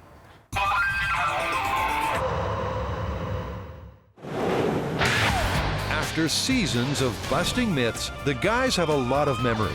But just how good is their recall when it comes to detail? Yeah, well, I have a list of questions for you, and we'll just see how good your memory is. Bring them on. A memory test. Behind 3-1, Adam can't win Ultimate Mythbuster, but he has his pride. How many volts does a typical subway train run on? Do you want to pee on that, Jamie? I don't want to pee on that. That would be 600 volts. Correct. What is the name of the creature from which eel skin wallets are most often made? That would be a hagfish. Correct. Also known as the slime eel. I'd rather put my hands in formaldehyde than in a tank full of hagfish. How many drinks did you have in the breathalyzer experiment? And who blew what reading? Wow. It's all such a blur. I feel totally fine. Allow me to place this on your breath testing machine and I'll be happy to be tested. Very good. I think I had 12 drinks and I blew a 2.1. It was 13 drinks in 3 hours, and you blew a 0.11, and I blew a 0.09. No surprise he missed that one. Adam's 2 for 3. Who was at fault for losing Buster's leg in the hammer drop experiment?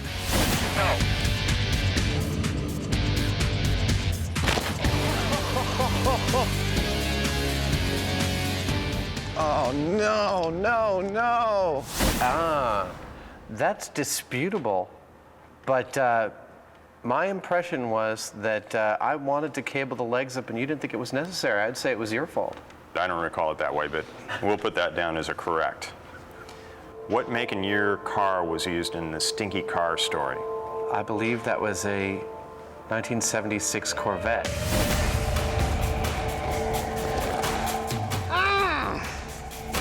What's the worst that you could imagine? Hey, Adam. I can't get past this. Well, you got the Corvette part right, which I would be really disappointed in you if you had missed that one. But the year was in '87, so I think I'll call that a negative. How about a half a point for that one? All right, how many balls were used in the ping pong rescue?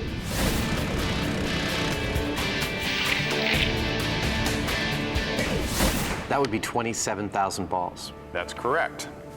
Okay, so let's count them up. We got 1, 2, 3, 4, 4.5 correct. All right, let's see how well you do. Here, let me see these questions. Okay. In what country did the real jet taxi incident occur?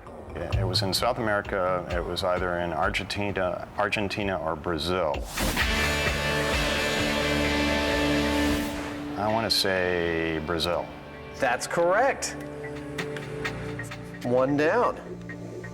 In what country did the mythical tree cannon explosion occur? That would be Hungary. Damn, that's correct again. All right. Who was the 4th member of the Alcatraz escape team that actually stayed behind?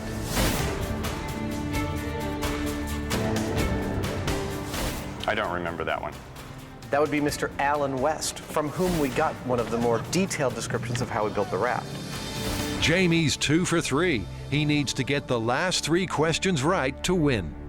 How much powder did John put into our tree cannon? Well, we put 6 ounces of powder in last time. What are we going to put in this time? 5 pounds. Whoa. 5 pounds. 5 pounds is correct.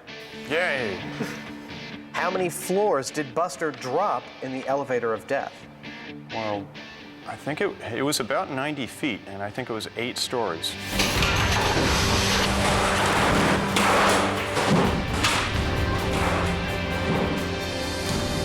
Eight stories is correct. The challenge comes down to this question, and it's a doozy. Now we have a 2-part question for this question. How much thrust did each rocket on the rocket car have, and how long was the burn? The rocket car had about 1,500 pounds of thrust, and each one burned for up to about 4 seconds.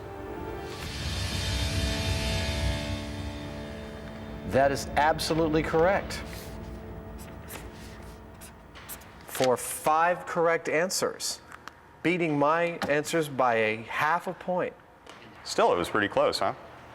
No, again, pretty much right down the middle. Of course, I'm going to say right down the middle because I came in slightly behind. And so, the ultimate MythBuster testing is over. The final outcome, Jamie's 4 wins to Adam's 1. Yeah! That was beautiful! But Jamie has always said he's not interested in competition. Does that work? Yeah. And right now, given the score, neither is Adam. Uh-oh. There's a crack, but no you. Oh, give it up. It broke the egg. So it's time for one last myth-busting skill. Creative interpretation of results. I thought in the end, while there were differing results, you and I scored remarkably close on all of those contests. And I'm glad it's done, but I've also had a lot of fun doing it. Good.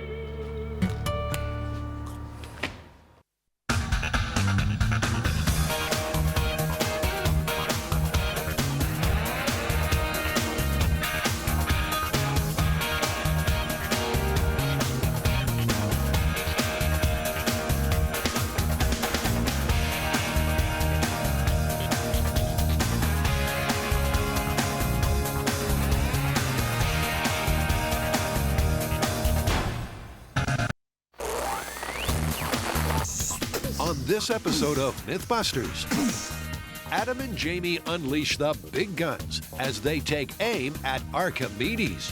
I gotta say, it's almost too exciting. Things get red hot as the boys build a colossal cannon powered by steam. That's hot. 3, 2, 1. And then the MythBusters put their money where their mouths are Kind of reminds me of high school for some reason. as they sniff out what's got more nutrients, breakfast cereal or the box it comes in. Smells like poo. Who are the MythBusters? Adam Savage and Jamie Heineman. This is gonna kill you. Between them, over 30 years special effects experience. That's what I'm talking about. Joining them, Tori Belleci. Very excited about this. Carrie Byron. Look, he cracked into his skull. And Grant Imahara. Don't say anything. They don't just tell the myths, they put them to the test.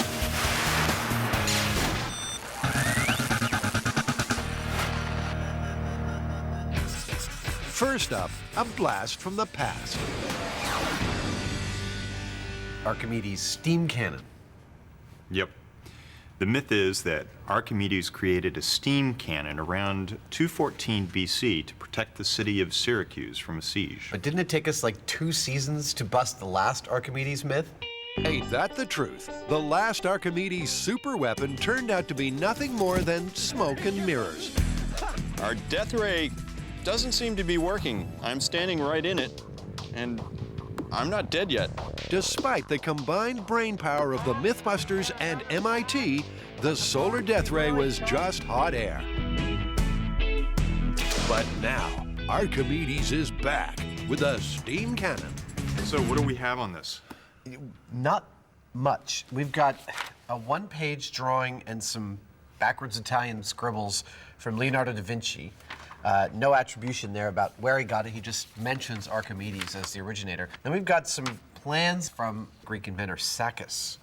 Well, the Sakis design is just basically a barrel that you heat the back end of. It looks like it's got some valving on top and a gravity feed for water. Well, I have to say, looking at these 2 plans, let's start with the Sakis first, especially since he built it in a pretty reasonable scale.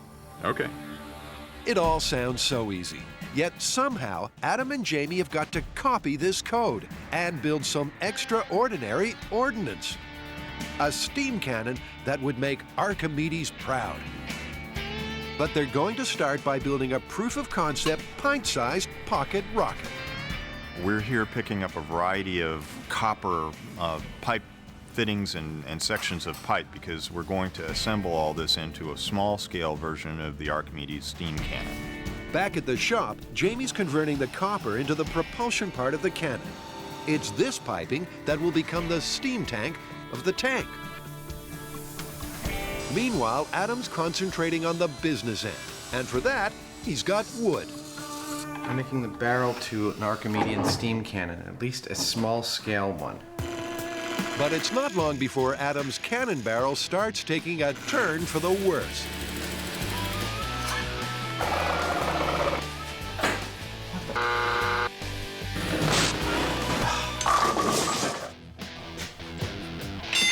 With a little extra effort and a lot of expletives, Adam finally scrapes the bottom of the barrel. It fits perfectly. Look at that. But when Jamie sees the mess, he's steaming. Adam, for whatever his other, good points, is a pain in the butt to work with. Not only was he not content to practically destroy about a $30,000 lathe, he apparently was so little affected by that experience that he didn't even bother to clean it up afterwards. Just, knock me down and then kick me, why don't you? Adam's antics have made Jamie very hot under the collar, which is rather apt because this whole steamy story is about temperature. When you heat a kettle, the water inside slowly turns into steam. But if you massively crank up the heat, water can flash to steam in an instant. This causes a huge increase in pressure, and hey presto, there's a projectile. That's the theory, but how does this copper contraption put it into practice? What we have here is a miniature replica of Archimedes' steam cannon. We'll put some water in through this funnel here, retain it in this chamber, heat this whole thing up to where it's as hot as we can get it, open this valve, let the water go down in here, a bunch of steam is created instantly, it pressurizes this whole thing and fires this tennis ball out the end. Again, it all sounds so easy, but at the Alameda firing station, Adam's not so convinced. Well, the steam cannon's built, and there's nothing left to do on it but try it out. We're out here in the open, we're gonna set up a fire, set up the cannon, see if it does anything besides just blow up. And blow up it might. So as ever on MythBusters, safety is paramount. With the blast shields in place, Jamie ties up a quick release that'll flood the steam tank with water. That's easy as pie. Well, there we go. We're ready to heat it up. Remember, they need to get the copper tank so hot that when the water is released into it, it flashes to steam immediately and propels the tennis ball so it settles out of court. This is one of those things I have no idea what the outcome could be. It could fire 4 feet. We could lose it in the water 500 feet away. Well, let's find out, because it's full steam ahead. The worst case scenario on this is that the whole thing blows up and is so aggressive that we're all thrown back a couple hundred feet from the explosion and we die. Adam might be laughing, but according to his temperature gauge, this baby bazooka is almost fit to burst. This is actually kind of dangerous and kind of exciting. With the tank reading 250 degrees, it's time to release the water into it and hopefully serve up an ace. And 3, 2, 1. But that's more of a double fault. Hey, we're making a hot ball. So what went wrong? We don't really know why it failed. It could be a couple of things. It could be that there wasn't enough water. It could be that there wasn't a good enough seal. It could be that we didn't have enough heat. So for test 2, they're looking at 3 alterations. First, they cover the tennis ball in cloth and grease to ensure a tight fit in the barrel. That's a tight seal. Then they add more water. And most importantly, they then bring her to boil with twice as many propane heaters to ramp up the temperature. I'm feeling a little more optimistic this time than last time, but I still only give it a 30% chance of success. We're just working out the bugs. With the ball as snug as a bug in a rug, how's the temperature doing? I'm getting around 400 degrees. Surely 400 degrees will be hot enough to flash the water to steam. Cover your ears. Here comes test 2. 3, 2, 1. Oh. Now what do we do? We didn't get the luscious poof that we wanted. 400 degrees just ain't enough to get a luscious poof. For that, in the 3rd and final test, they need the tank to be even hotter. Oh, it's climbing pretty rapidly this time. This time, the burners peak at a whopping 500 degrees. That's definitely the hottest we've seen it so far. Will the tennis ball finally go ballistic? And 3, 2, 1. No. After 3 failures, it's looking like game and set to the myth, but the match ain't over yet. I mean, we're not going to stop until we get a foom by hell or high water, so we're just going to keep going until we get that. Cannons propelled by gunpowder were the mainstay of any armada's arsenal from as early as the 15th century. But did the great Archimedes invent a cannon powered by steam almost 2,000 years earlier? Well, not if the MythBusters are anything to go by. They just couldn't get their copper cannon hot enough to result in a boom. 1. With this steamy story boiling towards busted, the team calls in the cavalry. Hey, Roger. Welcome to M5. Thank you. Roger McCarthy investigates engineering disasters, so he should be ideal for this myth. And he brings good news about steam. All a high explosive is a material that changes from solid to gas very rapidly. You're taking solid water and you're using heat to instantly flash it to gas. I mean, it sounds like you're actually pretty optimistic that we could get this to work and work very effectively. There is no question that if we engineered this properly, it would shoot a projectile. And so the question is, how many yards? Personally, I think we'd be totally delighted with just a few hundred feet. Proof of concept here. Speak for yourself. Largely thanks to Roger, the boys come up with 4 design changes that may just make this cannon hit pay dirt. First, they'll add more water through a thicker pipe. Second, they'll put in a specially drilled tube that will drip the water onto all parts of the hot tank. Third, they'll throw in a bunch of copper nails to try to increase the hot surface area. And lastly, they'll crank the temperature up to the max. That's Roger's remedy, but it's down to Jamie to build it, starting with the new water inlet. You go. Can't beat that. You can't beat that. Then it's the new distribution pipe. With that nailed, that just leaves the nails, and she's almost ready. I'm gonna put the ball in first, then I'm gonna clear out, you're gonna put the water in, and you'll clear out and we'll launch it. As well as the new additions to the cannon, they're maximizing their chance of a steam flash by heating the copper with a blowtorch. We're at about 500 degrees there. Syracuse, beware. This cannon's ready to blow. Oh, dude, let's go. 3, 2, 1. Firing.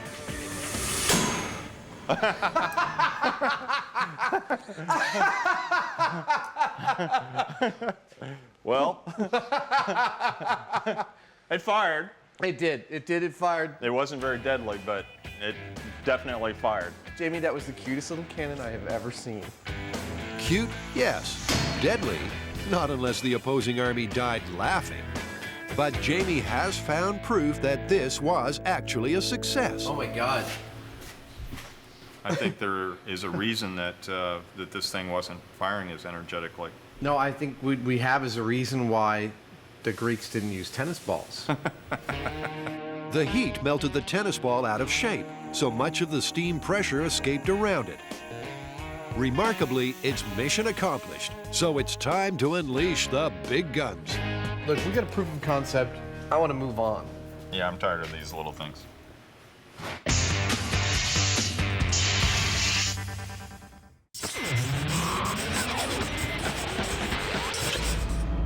So picture me, a little child, sitting in my mom's grocery cart, being pushed through the aisles, looking for cereal. And I'd like point at the box of super sugar hyper pop or something like that. And she says, like all mothers say, no, you can't have that cereal because the box has more nutritional value than the food.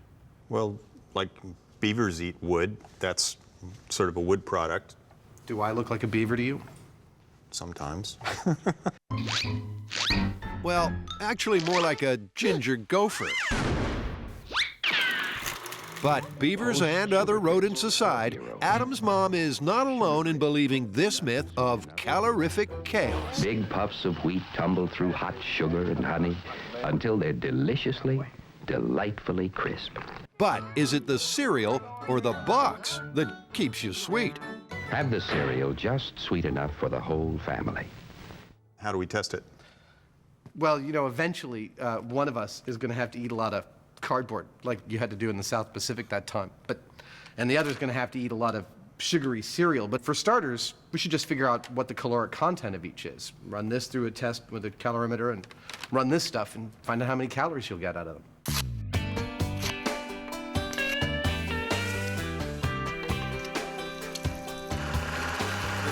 Yummy. To make the cereal box more palatable, Jamie's whisking it up into a cardboard smoothie. Kind of reminds me of high school for some reason. Ah, Jamie's school days, practicing football, growing facial hair, and drinking cardboard. But his recipe gets stranger still as he turns it into pellets. Jamie. Yeah. Wow. Are you replicating the intestines of some small furry animal? Here, have some. Have you tried it? Yeah.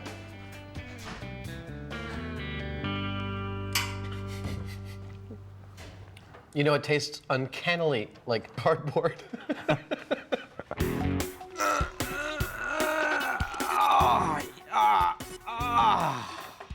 Just thought some sound effects would help that sequence. As Jamie prepares more of next week's dinner, Grant's helping Adam with something much more energetic.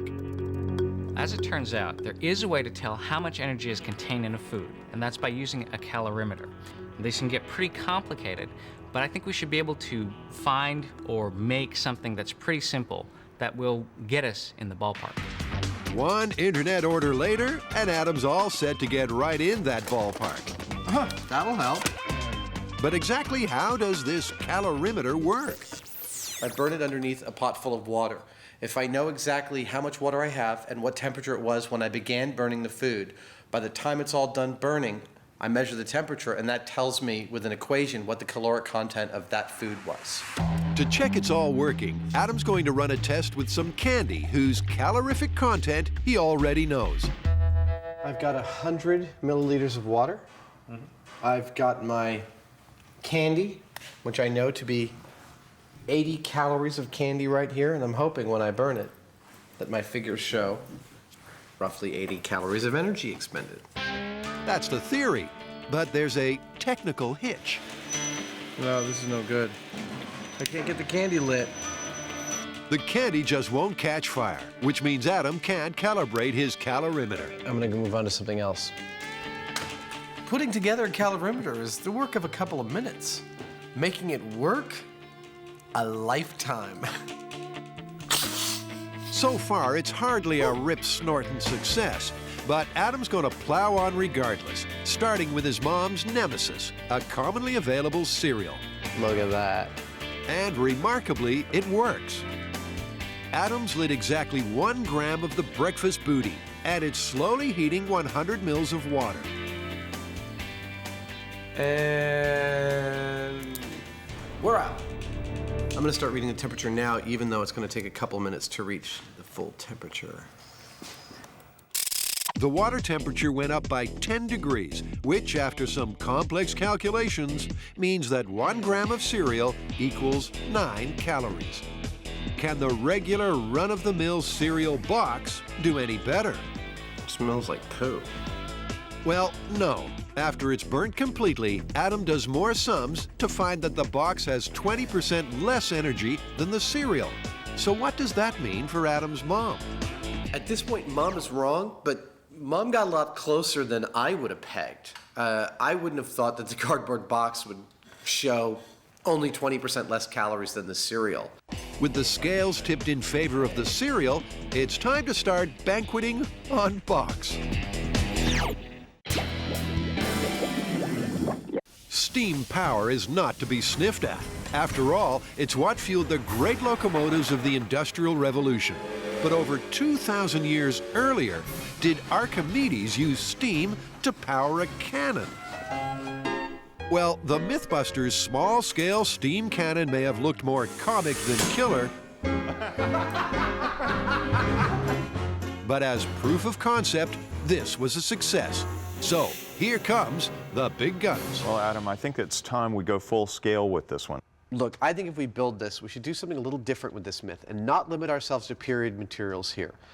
We should go with modern materials and go with the best technology we can apply to illustrating the principle of Leonardo's design. And if we can't do it with everything that we have, there's no way Leonardo could have done it, and there's no way in hell Archimedes could have used this. I agree.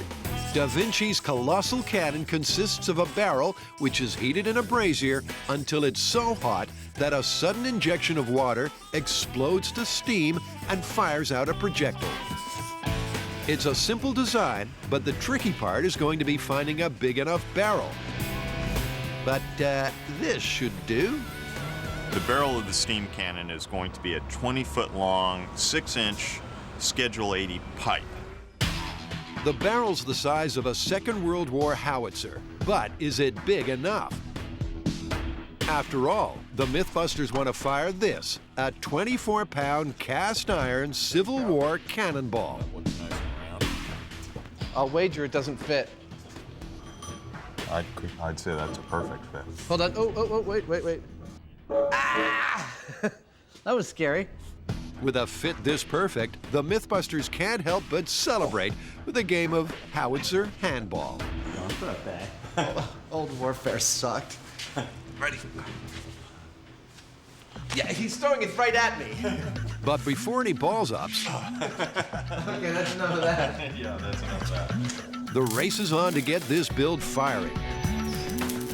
And first, Adam sets to work on the coal-fired brazier. Then I've got a thermocouple, which is actually a kiln thermometer.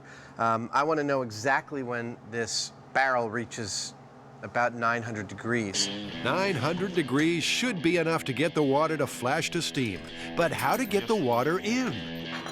This is intended to simply be an air actuator, a piston. We're going to put water in one side and then put air in there and push the water out the other side. Jamie's precious pressure system should inject the water in less than 30 milliseconds.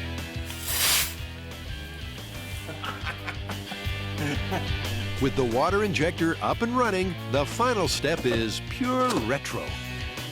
Ooh. Look at these. Oh, that's beautiful. There's no need to reinvent the wheel because these are straight from the Civil War. They're the wheel deal. At last, everything's set to introduce the brazier to the barrel. And the MythBusters are packing the world's first working Leonardo da Vinci steam cannon.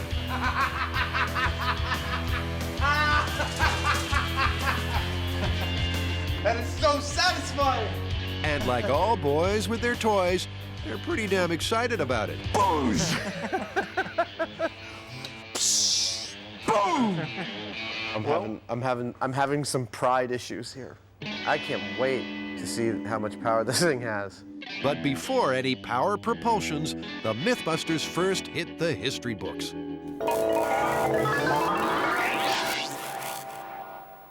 What kind of historical evidence do we have to support this myth? A precious little, but we came across these two. One in Petrarch's Remedies for Fortune, Fair and Foul. We have what used to be thrust forth by the clouds of heaven is now being thrust forth by a machine conceived in hell. And then we had Valturio's De Re Militari translated at great expense and came up with this. The cannon, or bombarda as it's commonly called, is a contrivance made of metal which, through the agency of flame and a sulphurous, or perhaps one should say hellish, powder, hurls bronze missiles. You'll notice in neither of these references the mention of the word steam. The history books may not be steamy novels, but the MythBusters are ready to see if their cannon colossus can make Archimedes proud. I gotta say, it's pretty exciting. It's almost too exciting. You know, we made this big thing that nobody's ever seen before. Apparently, there's a lot of potential in this thing, and it's big. So if it works, it's gonna be really dramatic. With the cannon locked and loaded,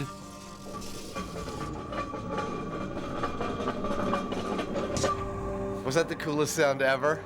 They aim her down the runway. That looks pretty good. And then make sure there's fire in the hole.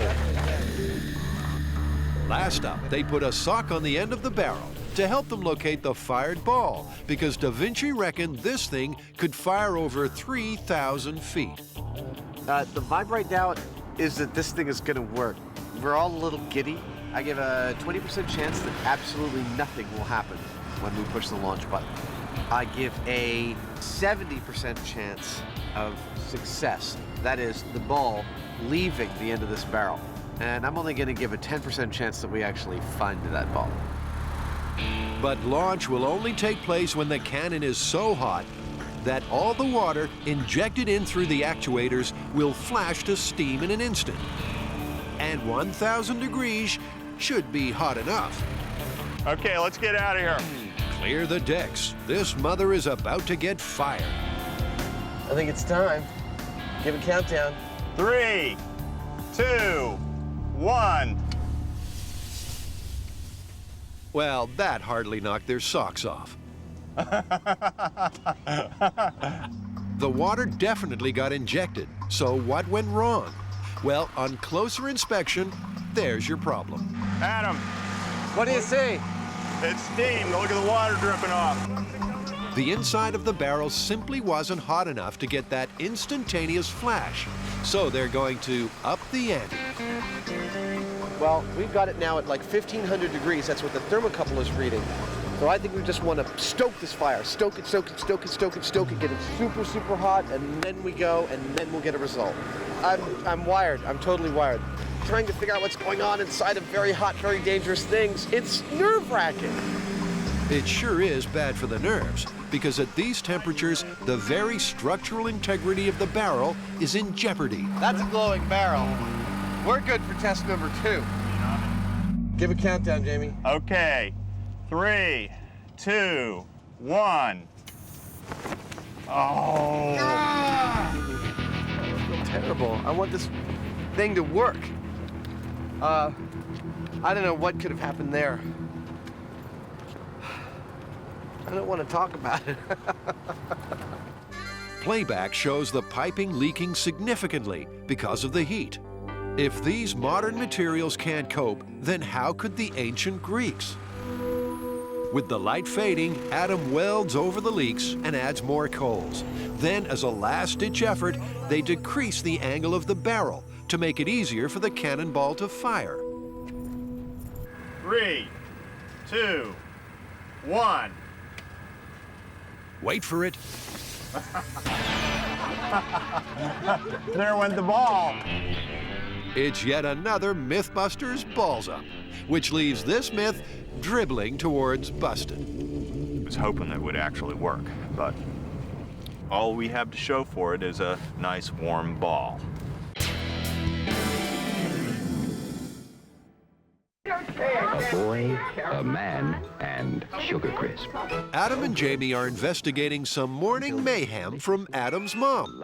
She reckons that the box the cereal comes in is more nutritious than the cereal itself. Whole grain and wholesome, you'll like Sugar Crisp.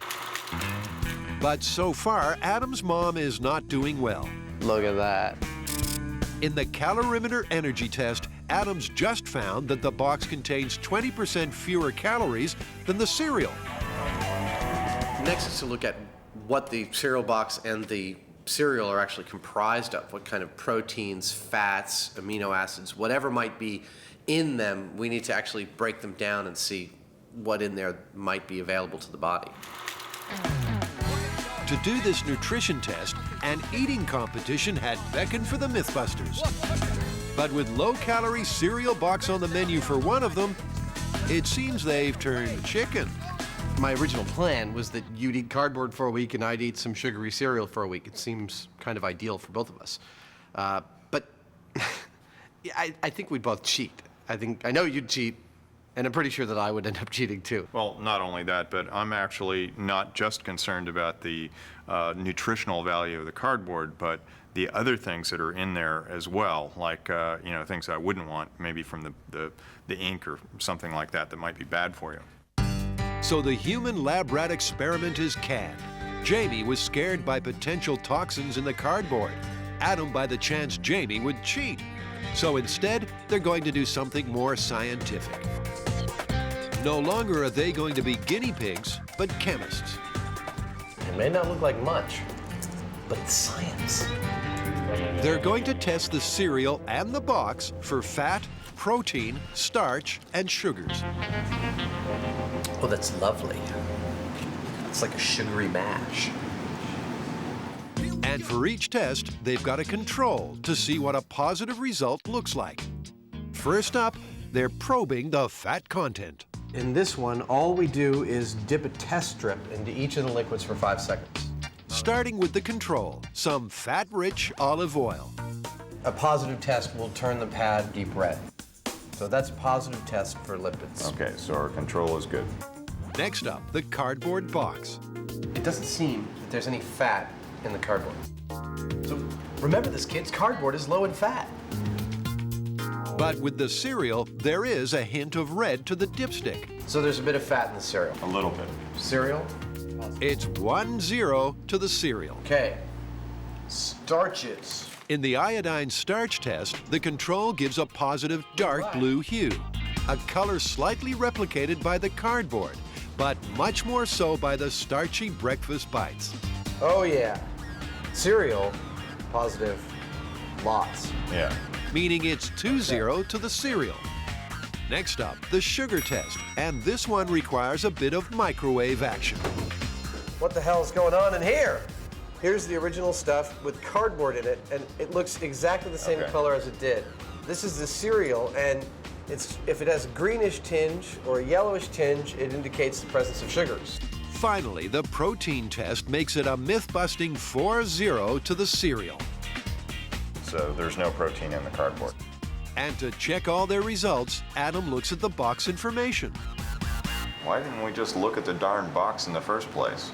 The reason we have to do this is because while it does give you some of the values of the nutrients in the cereal, they have neglected to put any of the values of the nutrients in the cardboard box. You mean they actually don't intend that we eat the box? Dun, dun, dun. After some sugar-induced silliness, it's time to wrap this one up. Well, breakfast cereal versus the cardboard box it comes in, what are our results? Well, on the calorimeter test, the breakfast cereal won. It had 22% more calories than the cardboard box. What about testing for specific nutrients? Cereal won hands down in that test as well. Mom, I'm sorry, but you were totally wrong. That's completely busted.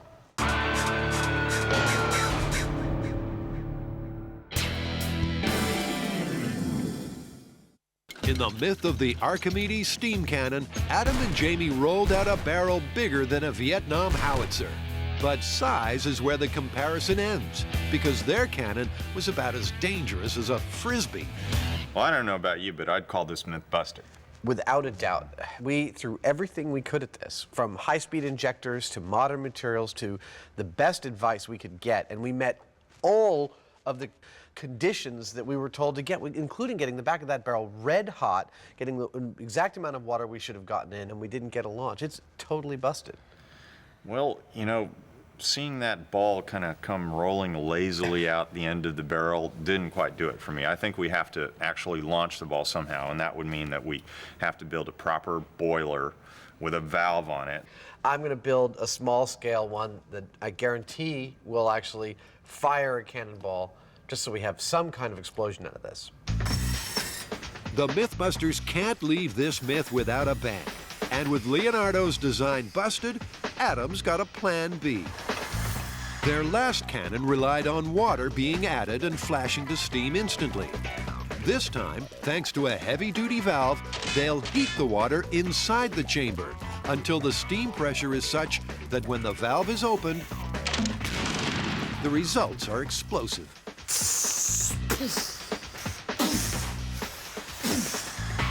And to open the pressure valve fast enough, Adam's using those pneumatic actuators again. The only thing strong enough to do it fast, it would take me about a full 2 seconds to pull it. This does it in about a quarter of that time. That should be fast enough to give it the oomph that their earlier, more authentic effort clearly lacked. With the gas on, the pressure in the tank is building. Right now, we're at about 75, 80 PSI. That's about twice the pressure of a car tire, and more than good enough for a test. I'm gonna go. Okay. Ready? Firing! Firing! 3, 2, 1. Yeah! I didn't see where that went. I didn't see where it went either. I just heard it go pop. Not so much pop as boom. The projectile came out so fast that no one can locate it, except for Jamie, who's always got his eye on the ball. Oh. Where is it? It's Dude! That is so cool! That's perfect! At last, Adam's shown that steam can fire a projectile with serious power. It's wedged in there I don't know if I could build something that could wedge it in there that hard. Oh, apparently I did. It's the perfect proof of concept test. So now it's Big Brother beckons. Well, full scale, that shouldn't take that long. It's pretty simple. We could knock that out in a couple days. And it'll be dramatic. I mean, we should be able to launch a cannonball pretty far using steam. The new cannon is going to be 20 times the size of Adam's prototype. And its success all boils down to this boiler, which some viewers might recognize. This giant tube was once part of the hair cream myth fighter. But before that, it started life as the boat-slamming sharammer. And as a boiler, it could be just as dangerous. We got a response back from the Boilermaker about our design. I'm going to read you the salient points. Okay. Your design is not for a boiler, it is for a bomb. The boiler is already generating heat with the insurance company, but some welding from Adam ensures this baby won't blow. This iteration of the steam cannon, and hopefully the last iteration of the steam cannon, is basically just a big pressure vessel. a boiler. We're going to put a couple of inches of water in a sealed metal container with a valve on it. We're going to put a barrel in front of the valve, a cannonball down that barrel. We're going to start heating up that water. It's going to create steam, which is going to build pressure inside here, and when we get the pressure we want, we release our valve, the cannonball shoots off into the distance. And our insurance company is freaking out about this thing. And with good reason. When you do the math, the pressures in this thing are enormous. We've got enough pressure in this boiler to actually bow out the bottom about 1/2 inch. Well, a few safety reinforcements takes care of that, meaning she's ready for launch. We have to finish this episode with some kind of explosion or launch that goes boom. That's in my contract. And now, for something completely different.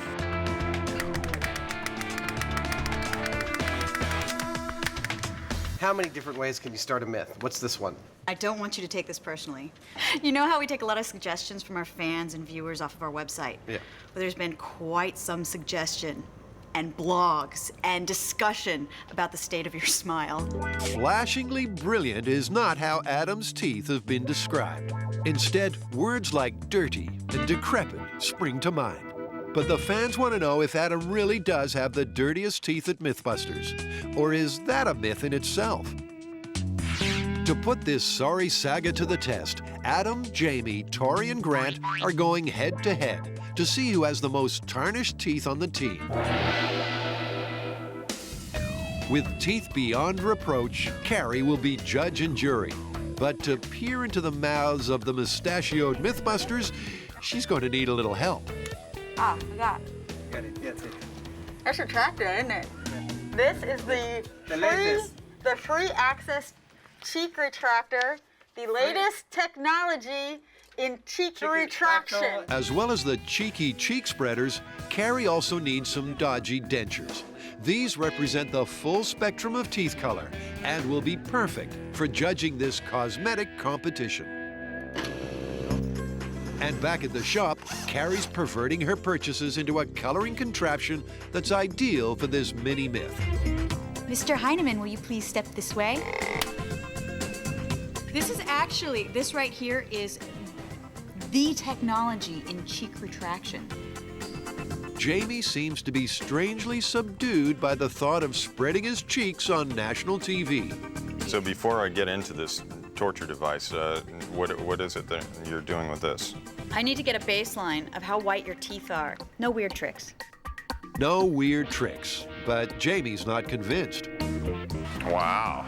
Oh my God. And rightly so. After all, Carrie likes a practical joke as much as the next person. But that Baghdad battery gag bombed, and Carrie's learned her lesson. Well, I see this as plastic, so it'd be kind of hard for you to give me an electric shock through this thing. Viewers of a nervous disposition may want to look away now. This is horrible. Comfortable? Not exactly. Remarkably, it turns out that beneath the bristles, Jamie does in fact have teeth. But how's their color? Well, according to the chart, they're a 4R 1.5. But what does that mean in layman's terms? My teeth are positively brown. It's a poor start for Jamie. His teeth are in a bad way. How will the next entrant, Tori, compare to this? All right, so what do I do? Shove these things in my mouth? Tori's so confident he's got a winning smile that he can't help but try a few of his favorite pickup lines. So, what's going on? Guys come here a lot? Don't I know you? Somehow, Carrie keeps her self-restraint and grades Tori's teeth. I'm going with 2R. You're on the whiter scale. No surprise there. Tori's teeth trounce Jamie's. Granty. Next is Grant. I've just disinfected them and washed them off because I just had a feeling that you didn't want to share Tori's cooties. So that's been in Tori's mouth? Yeah, but it's been disinfected with a spray and with a cloth and washed. I mean, I just didn't want it to be like you've kissed every girl that he's kissed. There's not enough disinfectant in the world for that. But some arm twisting by the producer, and he's suddenly convinced. Yes. This is so gross. It smells funny.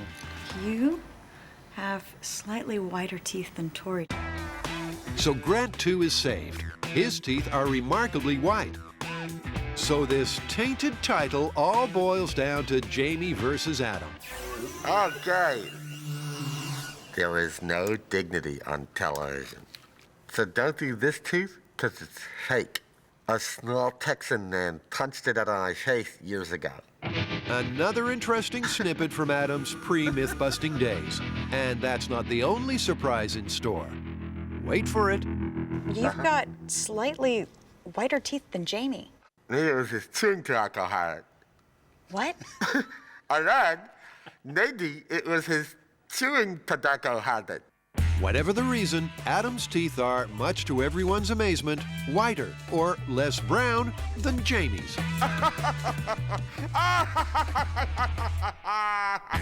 On the MythBusters color chart, Adam's teeth are a full shade whiter than last place Jamie's. And Jamie has not taken the news well. I was actually a little peeved at first when I found out Adam's teeth were whiter than mine. Sure, it's nice. After all the ribbing about my personal hygiene, it's very entertaining. But just when Adam is off the ugly hook, Jamie's competitive streak takes over. Welcome to the future. In a fit of vanity, unable to cope with having teeth worse than Adam's, Jamie has come to get his teeth professionally whitened. He's placed under a special light that will activate a bleaching chemical on his teeth. And after an hour watching MythBusters reruns on the TV, he's jumped up by 10 shades. Carrie is amazed. But how will Jamie react? Oh, yeah. He's a hard audience, this Heineman, but eventually he agrees. Looks much brighter. So there you have it. Jamie moves to the Hollywood end of the scale, which means that poor old Adam really does now officially have the dirtiest dentures on the team. Fans are just gonna have to deal with my teeth, okay?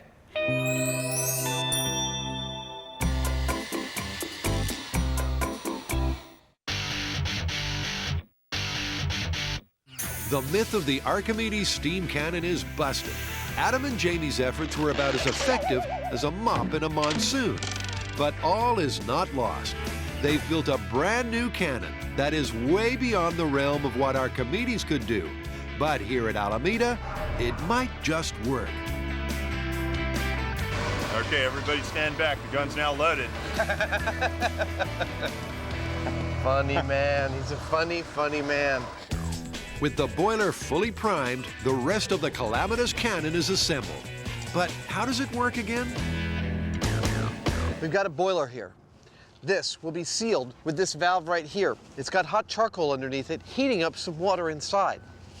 Once it's sealed, that water, turning to steam, will start to build pressure in this boiler.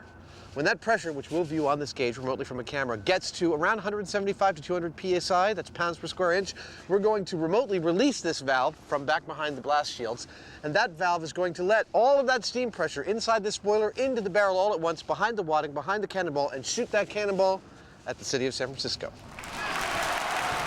It all sounds so easy. With the hot coals shoveled into place, it's from now on that the boiler should be building pressure. But after 5 minutes, it's not going well. It's going to take an hour to build that kind of pressure. I'm reading exactly bupkis on the pressure meter, but as soon as we see it start to climb, we're going to retreat over to our safety zone and get ready to launch. It's going to work. It has to work. I'm willing it to work. All of my will is working on this thing. But when it comes to steam cannons, where there's a will, there's a won't. Still don't have any pressure here. Jamie's answer? Blast those coals with compressed air, which heats them enough to threaten the rubber in their all-important butterfly valve. Wetting a towel to cool the valve threatens to put out the coals. And there's still no pressure. No, I'm not seeing any effect yet. When everything goes wrong, you might as well wrap the boiler in insulating fiberglass. And what do you know? Hey, it's moving! We're making some steam. It's climbing. It's now like 11 PSI. It's moving slowly, but it's moving. But is it moving fast enough? Gotta get from there to there. Something tells me that the angle of the sun is gonna have a lot more to do with when we launch this thing than the angle of this needle. With the sun dropping, the race is on to get the cannon fired before Jamie loses his sanity. By my watch, it's climbing about a PSI every 2.5 minutes. The sun is gonna set at about 5:30. So we got about 70 minutes, and we wanna get, we're just going to have to be fine with about 60 to 70 PSI maybe. That's only a third of the pressure they wanted. But beggars can't be choosers, and the MythBusters are currently begging. Please. I want to put this one to bed. Jamie adds a bunch more coals. Then a blast of air. We're at 45 PSI. And at last they've reached the danger zone. We're above 50 PSI. All right, it's time for us to go. Let's go, come on. With the team hunkering down for safety, the pressure in the boiler continues to climb. We're just over 60 PSI here. I swear, looking at how hot that valve was getting, I don't want it to fail. You're right. My vote would be for firing it within the next 5 minutes. This just has to work. Yeah. If it doesn't work, we're idiots. Now, we may be idiots anyway, and that's fine with me. But I'd rather be idiots with an explosion. Wouldn't we all? 10 seconds. The MythBusters have toiled for an age on a steam-powered cannon, and this is their last chance. It's now or never. 68 PSI, your go for launch. Okay, 68 PSI. Firing in 3, 2, 1. Yeah! Hey! Yeah! Boom! Take your eyes off of it. At last, a cannon catapulted by steam. It's mission accomplished. But how far did the 24-pound ball actually fly? Yeah! Let's measure out this launch. Dude, I'm so psyched. I feel like really good. They sure scored with a cannon, but where's the ball? After scouring the entire grounds, they're about to give up. Until a mile down the runway, Jamie hits pay dirt. Oh, I'll be darned. You didn't find it. I did. You did? Dude! That was a solid mile. The ball made it a solid mile. But that's not where it landed. No, but still, it might have gone 1,000 feet or so would be my guess. We were only at about 65 PSI, maybe 68. Uh-huh. And we were shooting for 200. We were ready to do that. It just took too long, and so we fired it a little prematurely. Yeah, we might have ended up hitting San Francisco at 200 PSI. So we were able to make a steam cannon, finally. But I think we're agreed. Archimedes and Leonardo could not have. I agree. All right. It's busted. The sun's gone down. Let's go home. Okay.